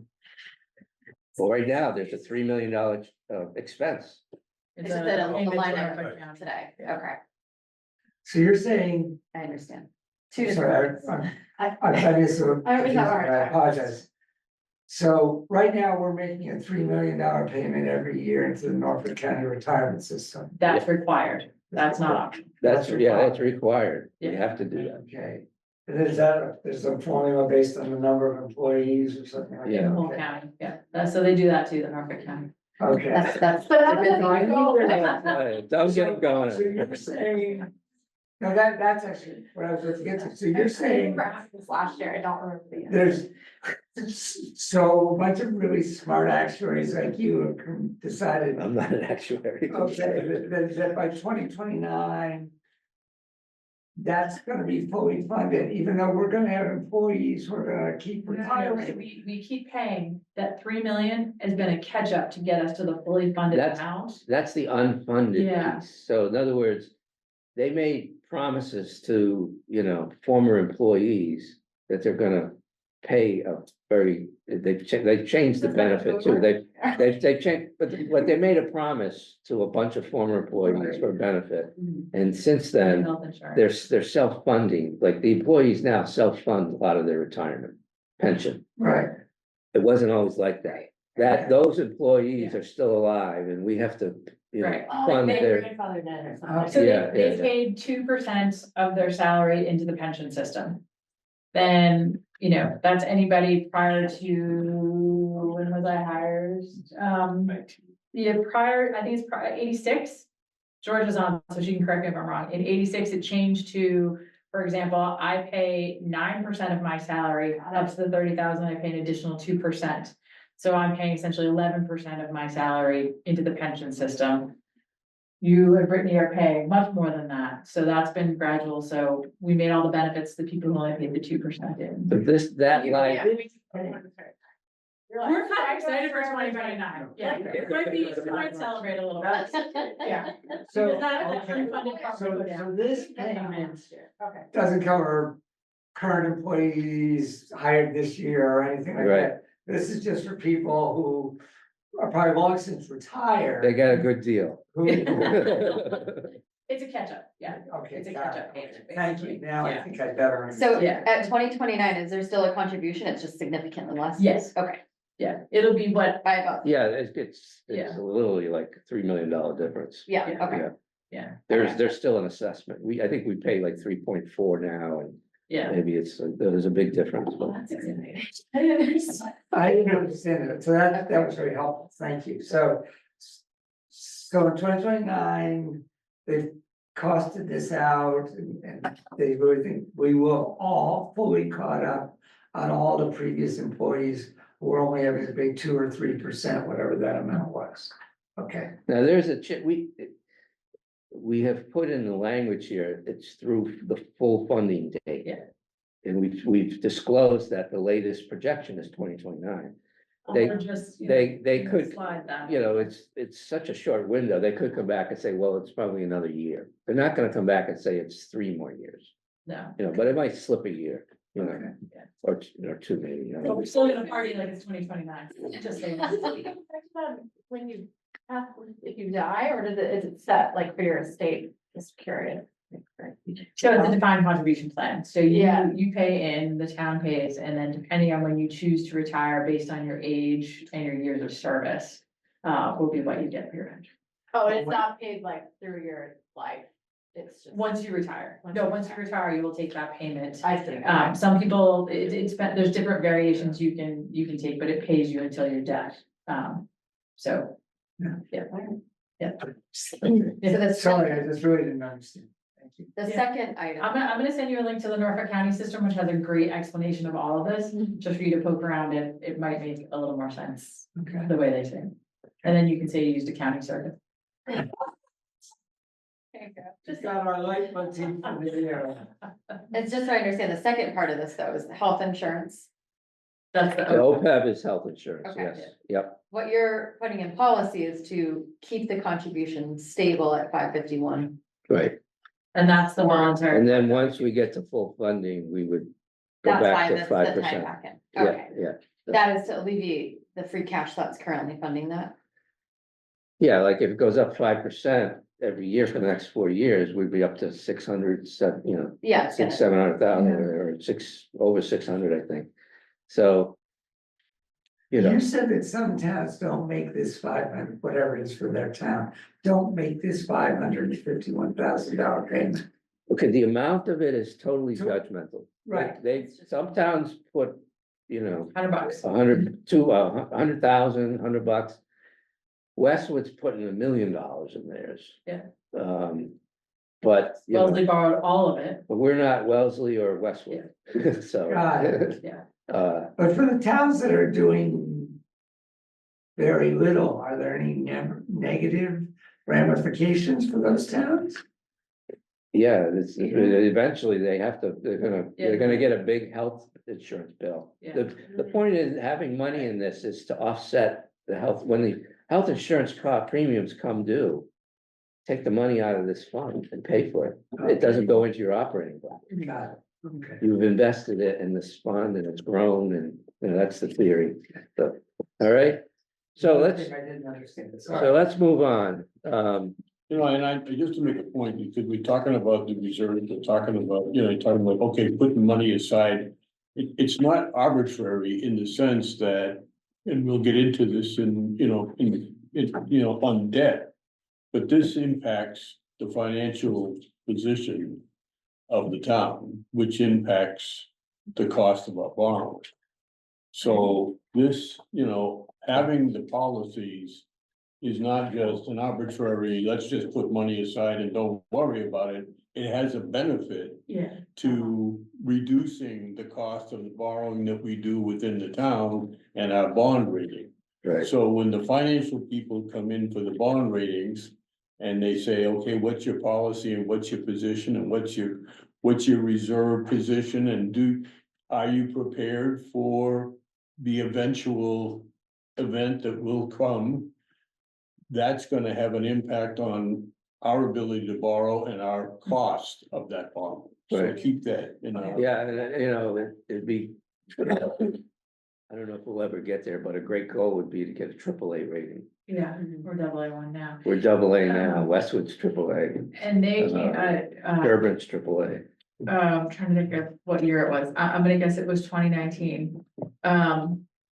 Moody's, who's our bond rating agency that we use, they basically reached out to us and said, you're using too much free cash to balance your budget. You don't have enough reserves on hand. We would like to see you start to make some changes. And we want to give you a heads up before you come back to us for a project. So we started doing that and we got a great bond rating. I should say great, so I'd like to go up. We kept our bond rating. We did the water treatment plant a couple of years ago. When we got that interest rate of 1.4516. And we have the biggest borrowing this town is ever gonna do coming up for a school. So- Yeah. I didn't say that. So again, it's the communication. I mean, for us to know it, but for us to be able to communicate that Yeah. to the general population, so they understand that we're not just arbitrarily putting money aside because it makes us feel good. It's because. Yeah, and we should have answered that. I should have triggered me to answer that. The reason behind that is because. Yeah, we no, focus thank on you. operating, That's. so. So we have, I've got a question. oh, sure, Would you include this in the scorecard as well to see, which like one? to track our post-employment benefits?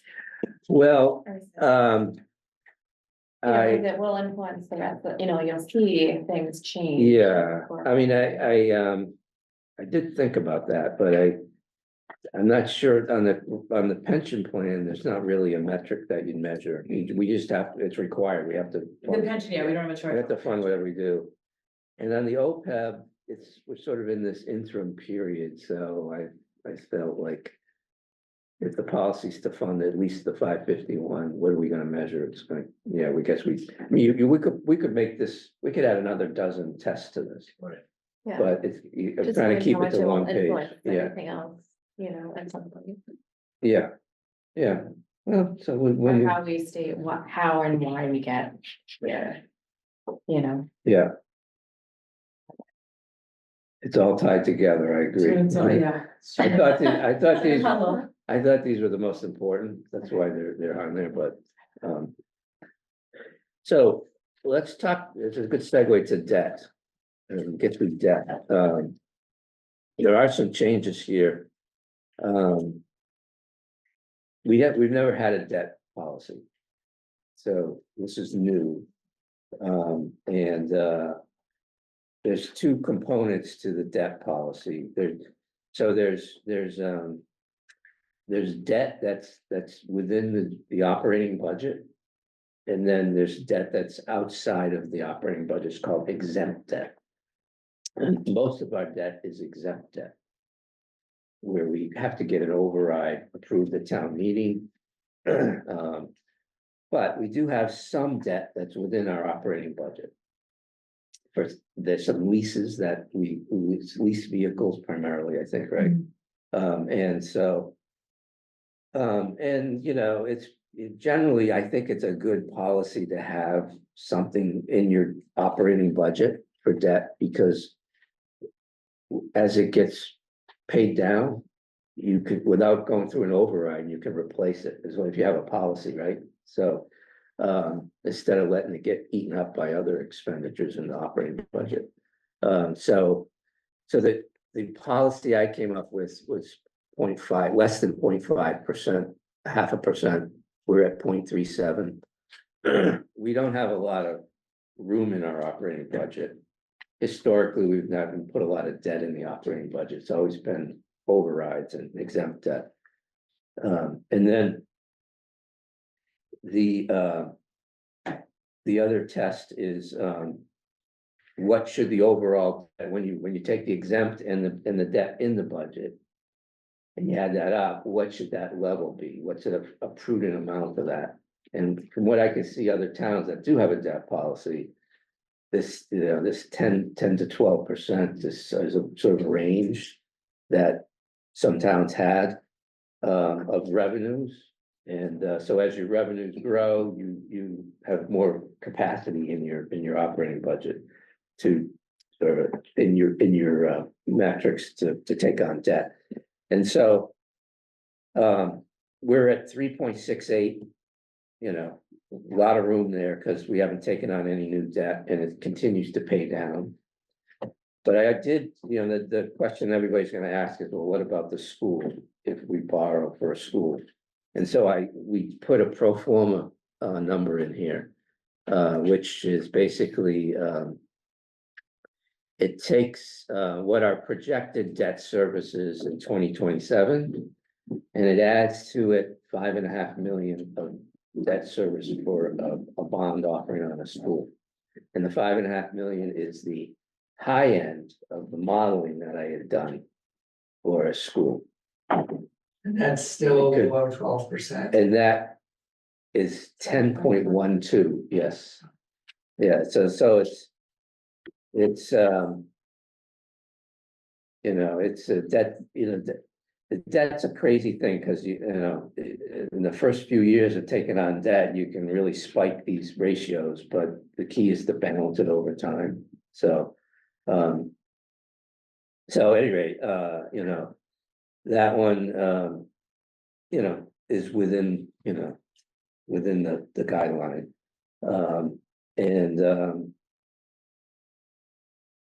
Any questions on the debt? Those Well, are I just, those are the two I'm gonna things. make a comment on that and maybe invite you to comment, is that, you know, back when the old prior school building project was put forward, there was a discussion on the total amount of debt and or debt service.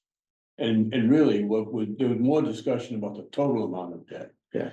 And I think that what's important to highlight here is that what we're saying as the Warrant Committee and our policy is that we're measuring debt service, the cost of that debt, not the absolute number. Yeah. Okay, so it's not, As we know, a interest rate of 2% is very different than an interest rate of 4% in terms of the impact to taxpayers. right, but also the debt service on $80 million is different from we can't spend more than 60 million, we cannot take on more than $60 million of debt. That's apples and oranges, right? Right. So the conversation should, based on this policy, is we're talking about what the cost of the debt is, not what the absolute number of the debt being taken on, right? But that was a distinct, that conversation was controversial back when the school project came, like, we can't absorb debt more than, I think the number was 60 million. Right. You know, there wasn't a conversation about what the debt service was. Right. Which is why I think this is important. I think it's right, that's why I raised it. Yeah. Can you just back up to what the 5.5 million is and what the debt service term is? Yes, that's, so that, if you remember my modeling, the assumptions were the 5.5 million of debt service is for a 450 enrollment school Oh, I At- didn't mean that. I meant at like, 4% interest rate. Using a level debt.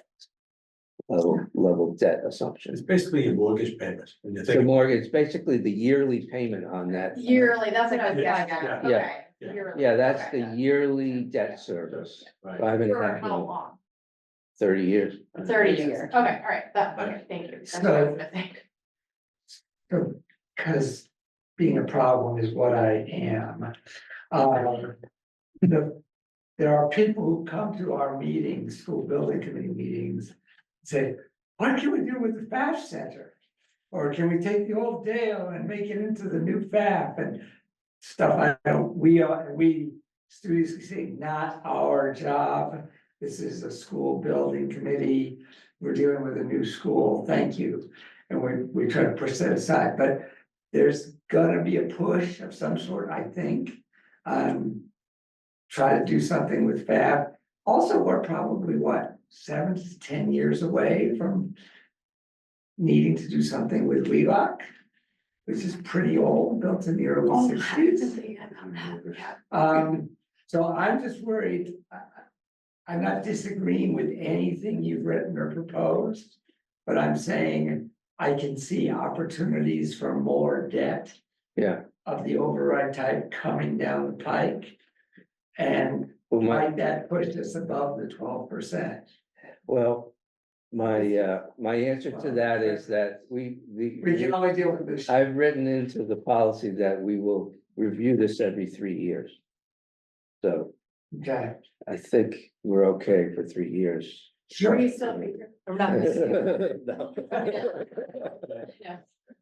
We're not, unlikely we'll do projects that size, like within a 3. But I think it's an important point that, you know, when you start talking about 7 years down the road for Wheelock, or, you know, 6 years down the road for FAF Center or what have you, that you have some numbers here that say, okay, in the immediate term, 3 years of a new school, you know, you establish some benchmarks again. And then you start, and you know, and then that conversation about 7 years down the road and different things come into a different conversation. No, But this number here says, okay, from where we are, our vision is the next 3 to 5 years with the new school. As Is that- opposed to all Yeah, the we- other things you'd like to do. I mean, your point's well taken, I understand it, but practically, I think we're, The problem is you're gonna have to deal with down the roads. me? 3 years, I don't plan on being here, so. I just, so is that scorecard gonna accompany the policy?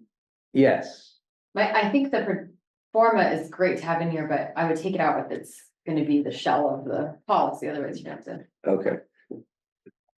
Yeah, that's, Right, it could be in- yeah, that's not a policy, right? That was just me adding. Yep. So you're saying, Like if the final formal, if we put this in a warrant, take that out, you're saying? yeah, because Yeah. otherwise you'd have to change every time. Yeah. No, it's good information for us. Yes, Yeah. absolutely, Yeah, great, yeah.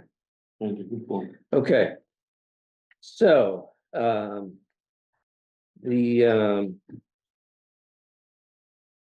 So that's the debt policy, the capital planning, capital budget. There's not a lot of changes to this, so I don't. A lot of the stuff that was in the old policy, I moved to an appendix. It was more procedural, focus, so. There's not a lot of changes here. Now, Other than what we talked about on the I'm capital. just gonna interrupt to say again, this is a ton of work by you, I think. Oh, thank you. Thank you. So the enterprise fund, water and sewer enterprise fund. Not a lot of change there either. And then the gifts and grants are no changes to that. The overlay on page 19. I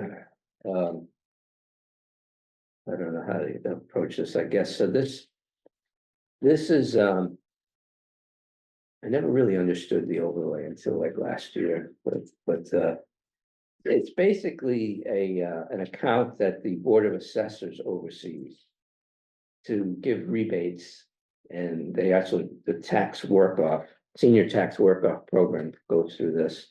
But it's abatements and exemptions on your tax bill. With the Board of Assessors approves a abatement or on your tax bill, it comes out of this amount.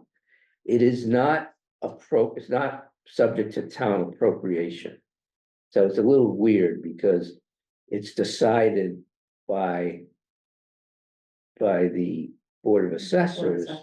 But yet it's in. You are elected, they are elected officials. It is in the, the budget that goes to town meeting, so, Right. yeah, it's just not, yeah, It's it's. their fund. How much is it? Was it a couple hundred? It's a couple $100,000 and, it's, Their fund to resolve tax issues. yes.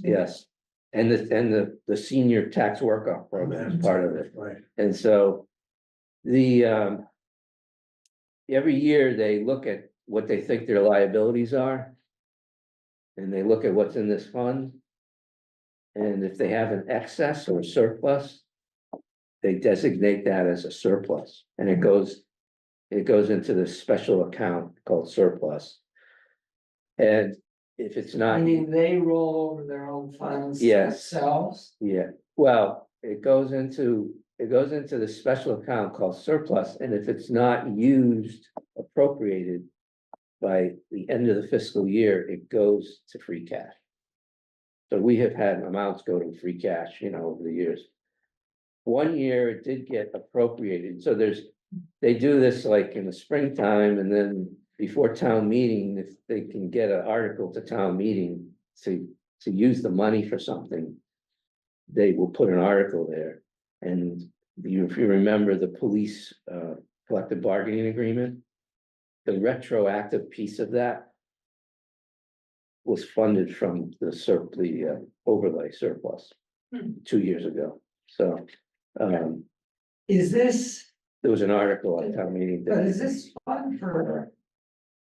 Like if I wanna contest the valuation of my property and so I say, you call it, say it was worth X, and I say it's worth X minus whatever, Right, and I prevailed, and that's what they pay me Mhm. a rebate out of? yep, Okay. Because we've already accounted for your money in the operating budget, so they need the fund. yeah, we've made an assumption you're gonna pay your tax Yeah. bill. At that rate. I'd be happy about it. I never saw an abatement, there's. That's a good question. Yes, yeah. All right, so the investment policy, I wasn't gonna spend a lot of time on unless there are questions, but this is, we didn't have one in the financial policy. It's got, I will talk about this, so this has, basically, the way funds will be invested, basically in a prudent manner.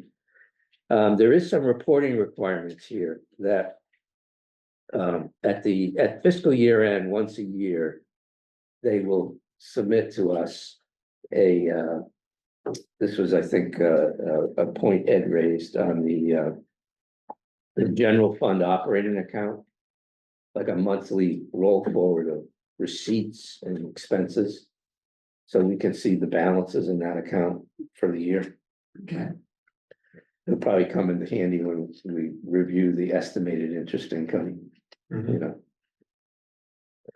know. And that's the investment policy, and then the rest is really just that appendix. So, These were prior. Procedural.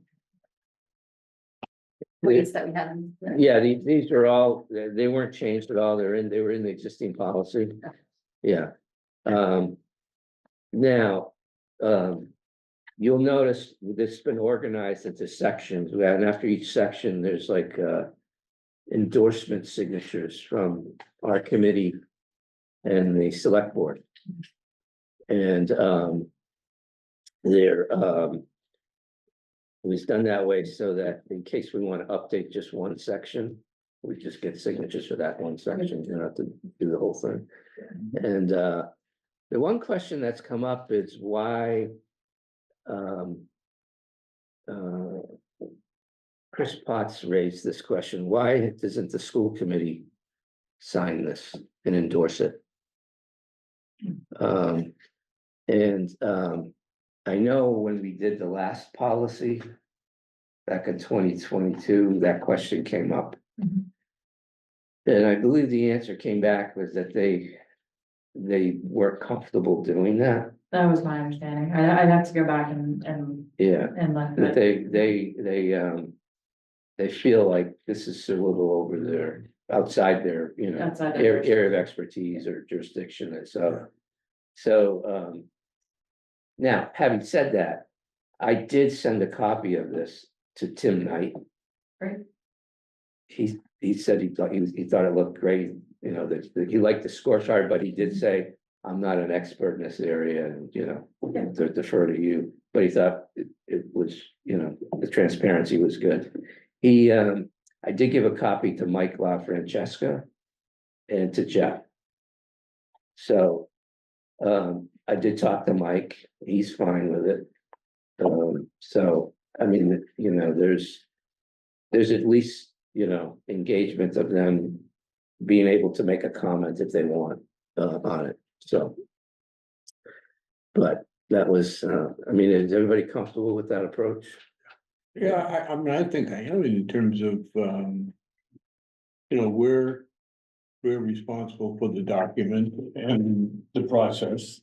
And, you know,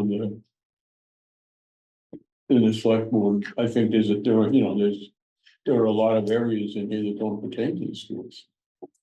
Yes, there are a couple that do, but yeah, I mean, There's a couple that do, but overall. Yeah. You know, Right. they contribute to the numbers that are in here, so as long as they're aware of it. Right. You know, and they understand the guardrails that we use right. in evaluating them, I think that's the point, so. It's like Okay. any other town department, right? I don't think they need to sign it. right. You know, but for them to have to sign off on. Well, I guess her point is there is a school, she views the school committee sort of equivalent to select board, so. Right. School committee is not really a department, they're elected, just like the select board, so. But having said that, there's very little input they have. Mhm. You know, the way the school budget gets, we have control or input over the amount of the school budget. We can't have any say on line items Right. in that school budget, but to Bob's but point, the aggregate amount, we do have say on. I don't see the value in having them either approve or disapprove, or even spend a lot of time thinking about the water and sewer enterprise fund. Right, That's just not any part of their bailiwick. Or, you know, lots of other things that are in this document. They look at it and go, why are you asking us to opine about this? right. And I think they'd be right to say that.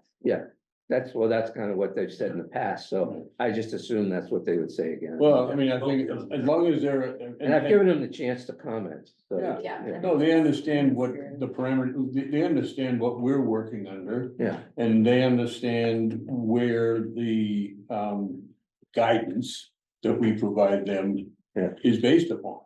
That's really all we need the school department to know, Right, right? Here's the amount of money within the financial position of the town that's available to you. Yeah. Right? Yeah. And then their next step is to say, we work within this. And they have the right to seek an override, but Okay. those are the two parameters. The rest of it is. Yeah. For their general information, yeah, yeah, not for their approval or right. disagreement. I agree. All right, so, in terms of next steps on this, I mean, I have a couple of little changes I'll make. But is there agreement that this is in pretty good shape to send off to the select board? Yes. I think so. I think my agreement is they did an outstanding job and it's long, way past pretty good. Okay. Okay. Well, Christine's okay with it. That's the big time. I think it's fantastic. So do we approve each section that we sign? I think we'll give the select board a chance to comment on it. Yeah. And then, once they do, we'll get their chance, and then we'll find out whatever they are, we'll review them, and then we'll vote at that time. And that way we'll be voting on the. But you can provide this to the select board with the understanding that there's. Mhm. I think. Yeah. General to unanimous agreement that this is a document that we strongly recommend consideration of. Absolutely. That the right way to phrase that. Very good. Sign it or else, no, that's not right. That was an AI summary. I mean, in fact, if they asked, have we signed off on it and taken a formal position? No, we Yeah, haven't. you're very supportive, but you're looking for feedback from Right. them and then you But can review those edits. we in our position right now, having gone through it and discussed it, are strongly in favor of their. Let's put this, we're gonna operate over the next few months, assuming this, unless they tell us differently. Absolutely. Yeah. Yeah. Okay, so, couple of minor things here on the, any, quick updates on the school building committee? Yeah, I can be brief on that. We're basically holding fire, waiting to hear. The big deal is waiting to hear from the MSBA, whether we get funding or not. Pending that, we're going to have a booth at Medfield Day. We're trying to, again, for our outreach, trying to get parents and for the citizens in Medfield aware of what we're doing and thinking about this project. And then we're also going to have 2 days, I think it's October 8 and October 10, when people can sign up and do a tour of Dale Street School, because I did that myself, and I was like, I mean, I knew we needed a new school, but then when you walk in the place, you're like, oh my God, we need a new school. So I thought there was some value. We thought there was value to having tours made available to interested people. Probably not so much parents who have kids in that school, because they know that sort of people who maybe don't have kids in the school system anymore, sort of aren't really thinking about what the place looks like now. So has the committee come up with the location, or are you gonna wait to do that comes with the feability study and you're not gonna do that We till did after send out- SBA? So, good, I'm sorry, I missed that. I did Karen Casey's been doing, well, not just she, but she's been doing a lot of work, and we did have four public forums, which were not heavily attended. But then we sent out a questionnaire and we got like 1,150 or so responses to the questionnaire. The overwhelming response was that people wanted to do something at the Dale Street location. Most did not want to do. There were some who wanted to do Wheelock, but not a lot. So, What's I the mean, reason? When you asked that, was there a reason given why they thought Dale Street was better to be? I think the way the questions were worded, it was like, they asked like, what's your first choice? But then they also asked like, would you, so let's say you answered Wheelock as your first choice. Then the next question was, well, would you support a school like Dale? And most people answered that question, yes. But some people they did were- not support, quite a few people didn't put Wheelock as an option. Whereas most people supported doing something at Dale, vast majority of people supported doing something at Dale. You asked the why question, this questionnaire didn't provide Yeah, yeah, I don't know. for comments. Yeah. Because you don't remember the objective or the purpose of the feasibility study is to choose the school that best meets the educational vision. The location that best meets the educational vision of the school. Is that being considered, or is this gonna be the towns, the people who don't do curriculum, the town folk are gonna determine where it is, as opposed to the school committee and the superintendent saying, this is the location that best meets our educational vision. I'm gonna try and answer that without getting myself into a lot of trouble. Well, I mean, that's a big question, because that's what the MSBA says, that's the purpose of the feasibility study. What location best meets their vision? And if, let's say Wheelock is, as it was last time, is this gonna be, well, that's fine, you know, you may do school stuff and you may know curriculum, but we wanted a Dale. That just is so, I mean, that So doesn't make sense. So the only, I'll answer, I'll give this brief answer, which is. I think everybody on the current school building committee. Is pretty scarred by the negative vote last time. And is desperately scared of having another negative vote this time. And so, and I speak as someone who was a Wheelock person last time.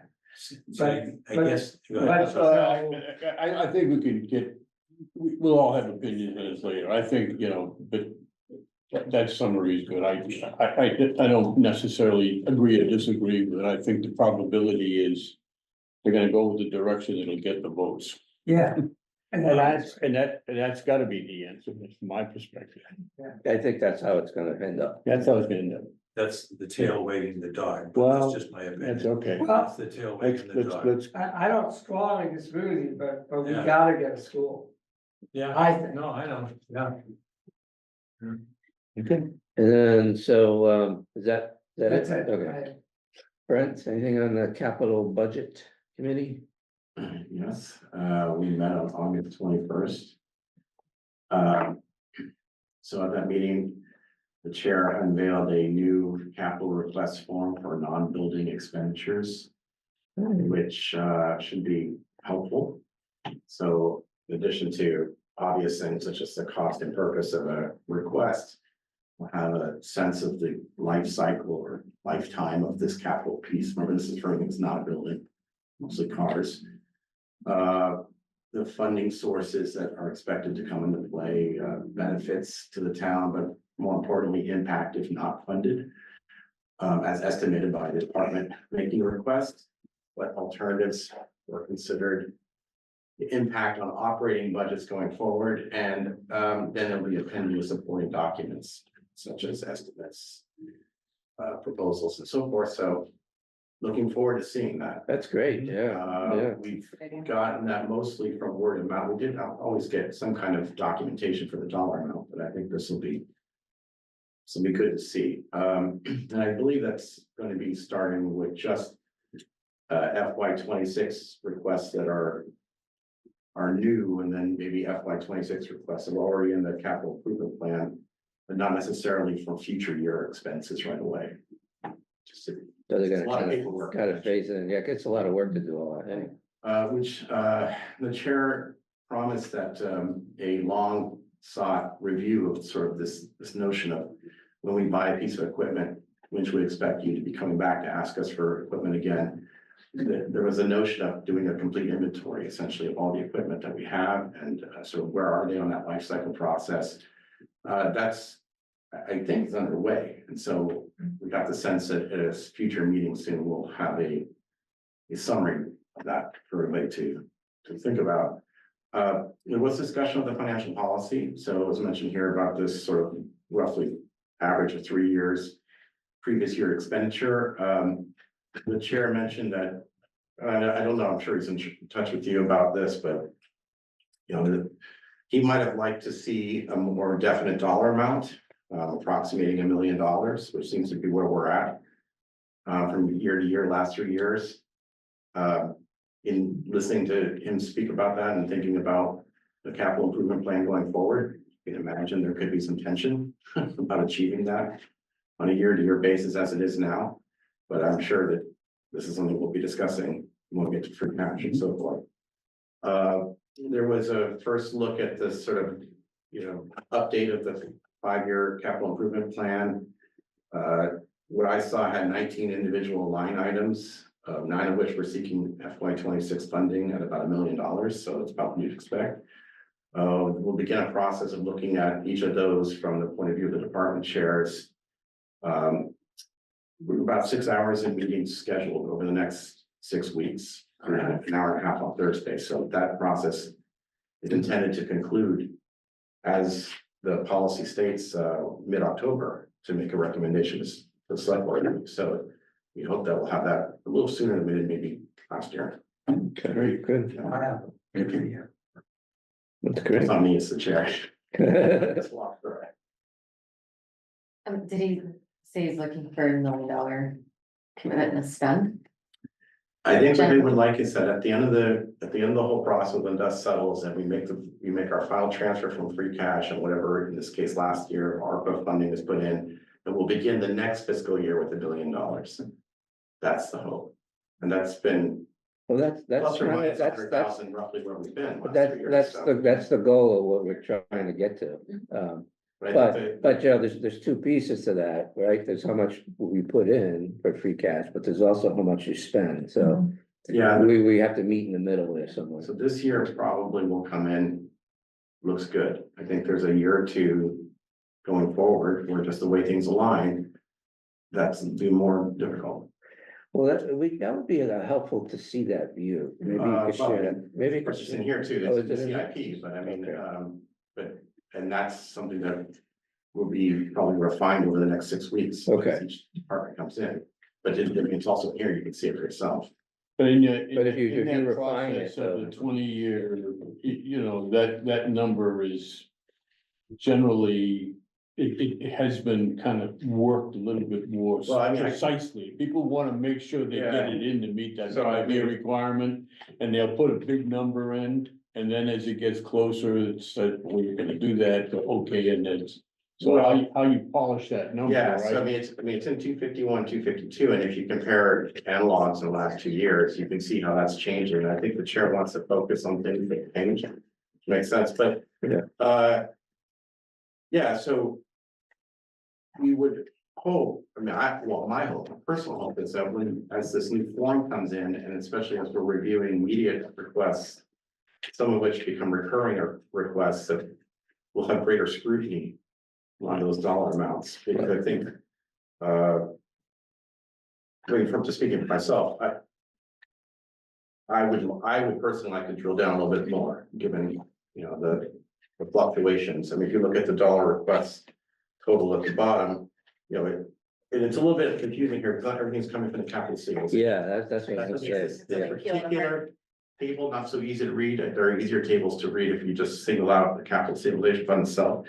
But the fluctuations tend to be, plus or Yeah, minus. 'cause you have chapter 300,000. 90 money in here, yeah, Right, so. You might see a different form in next year's, yeah, depending on when. yeah, that'd be really good. We took some really good feedback from the last meeting. But we'll have more to say at our next meeting. Okay, that's great, thank you. The inventory will be helpful too, just to. Yeah. That'll really. Yeah. See, it's in this place.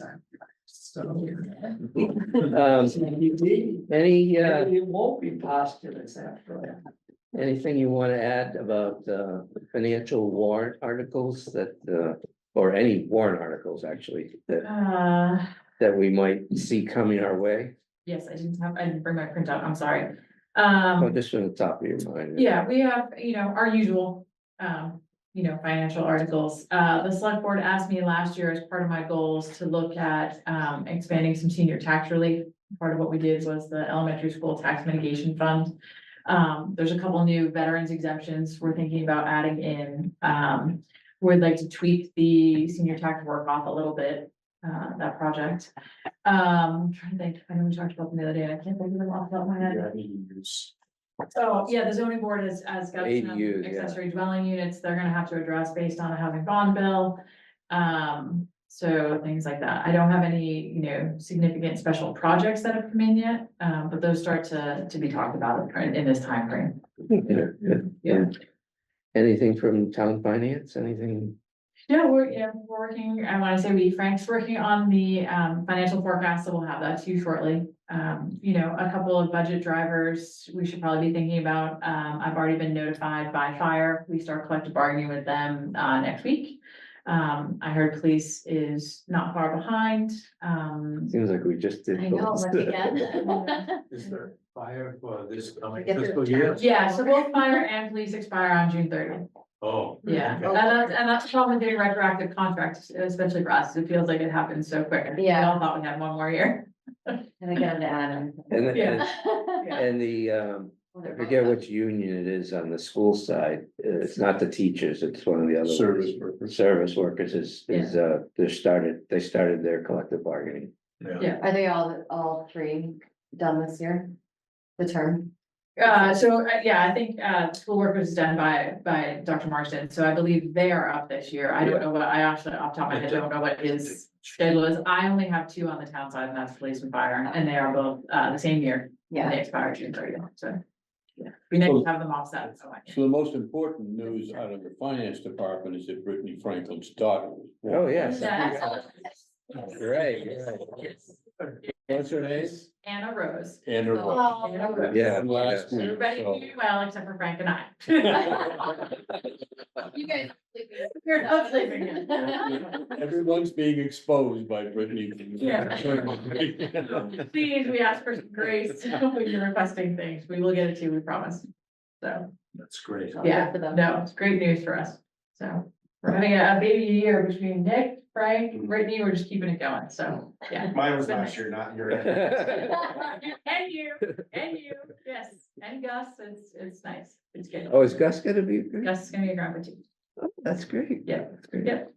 Yeah, all good news. All right, so, Motion to adjourn. all right, is there a second? All right, all in favor? Let's do it. All right, Pete, are you in favor? Of adjourning? favor. All right, thank you. Have a good night. Very nice.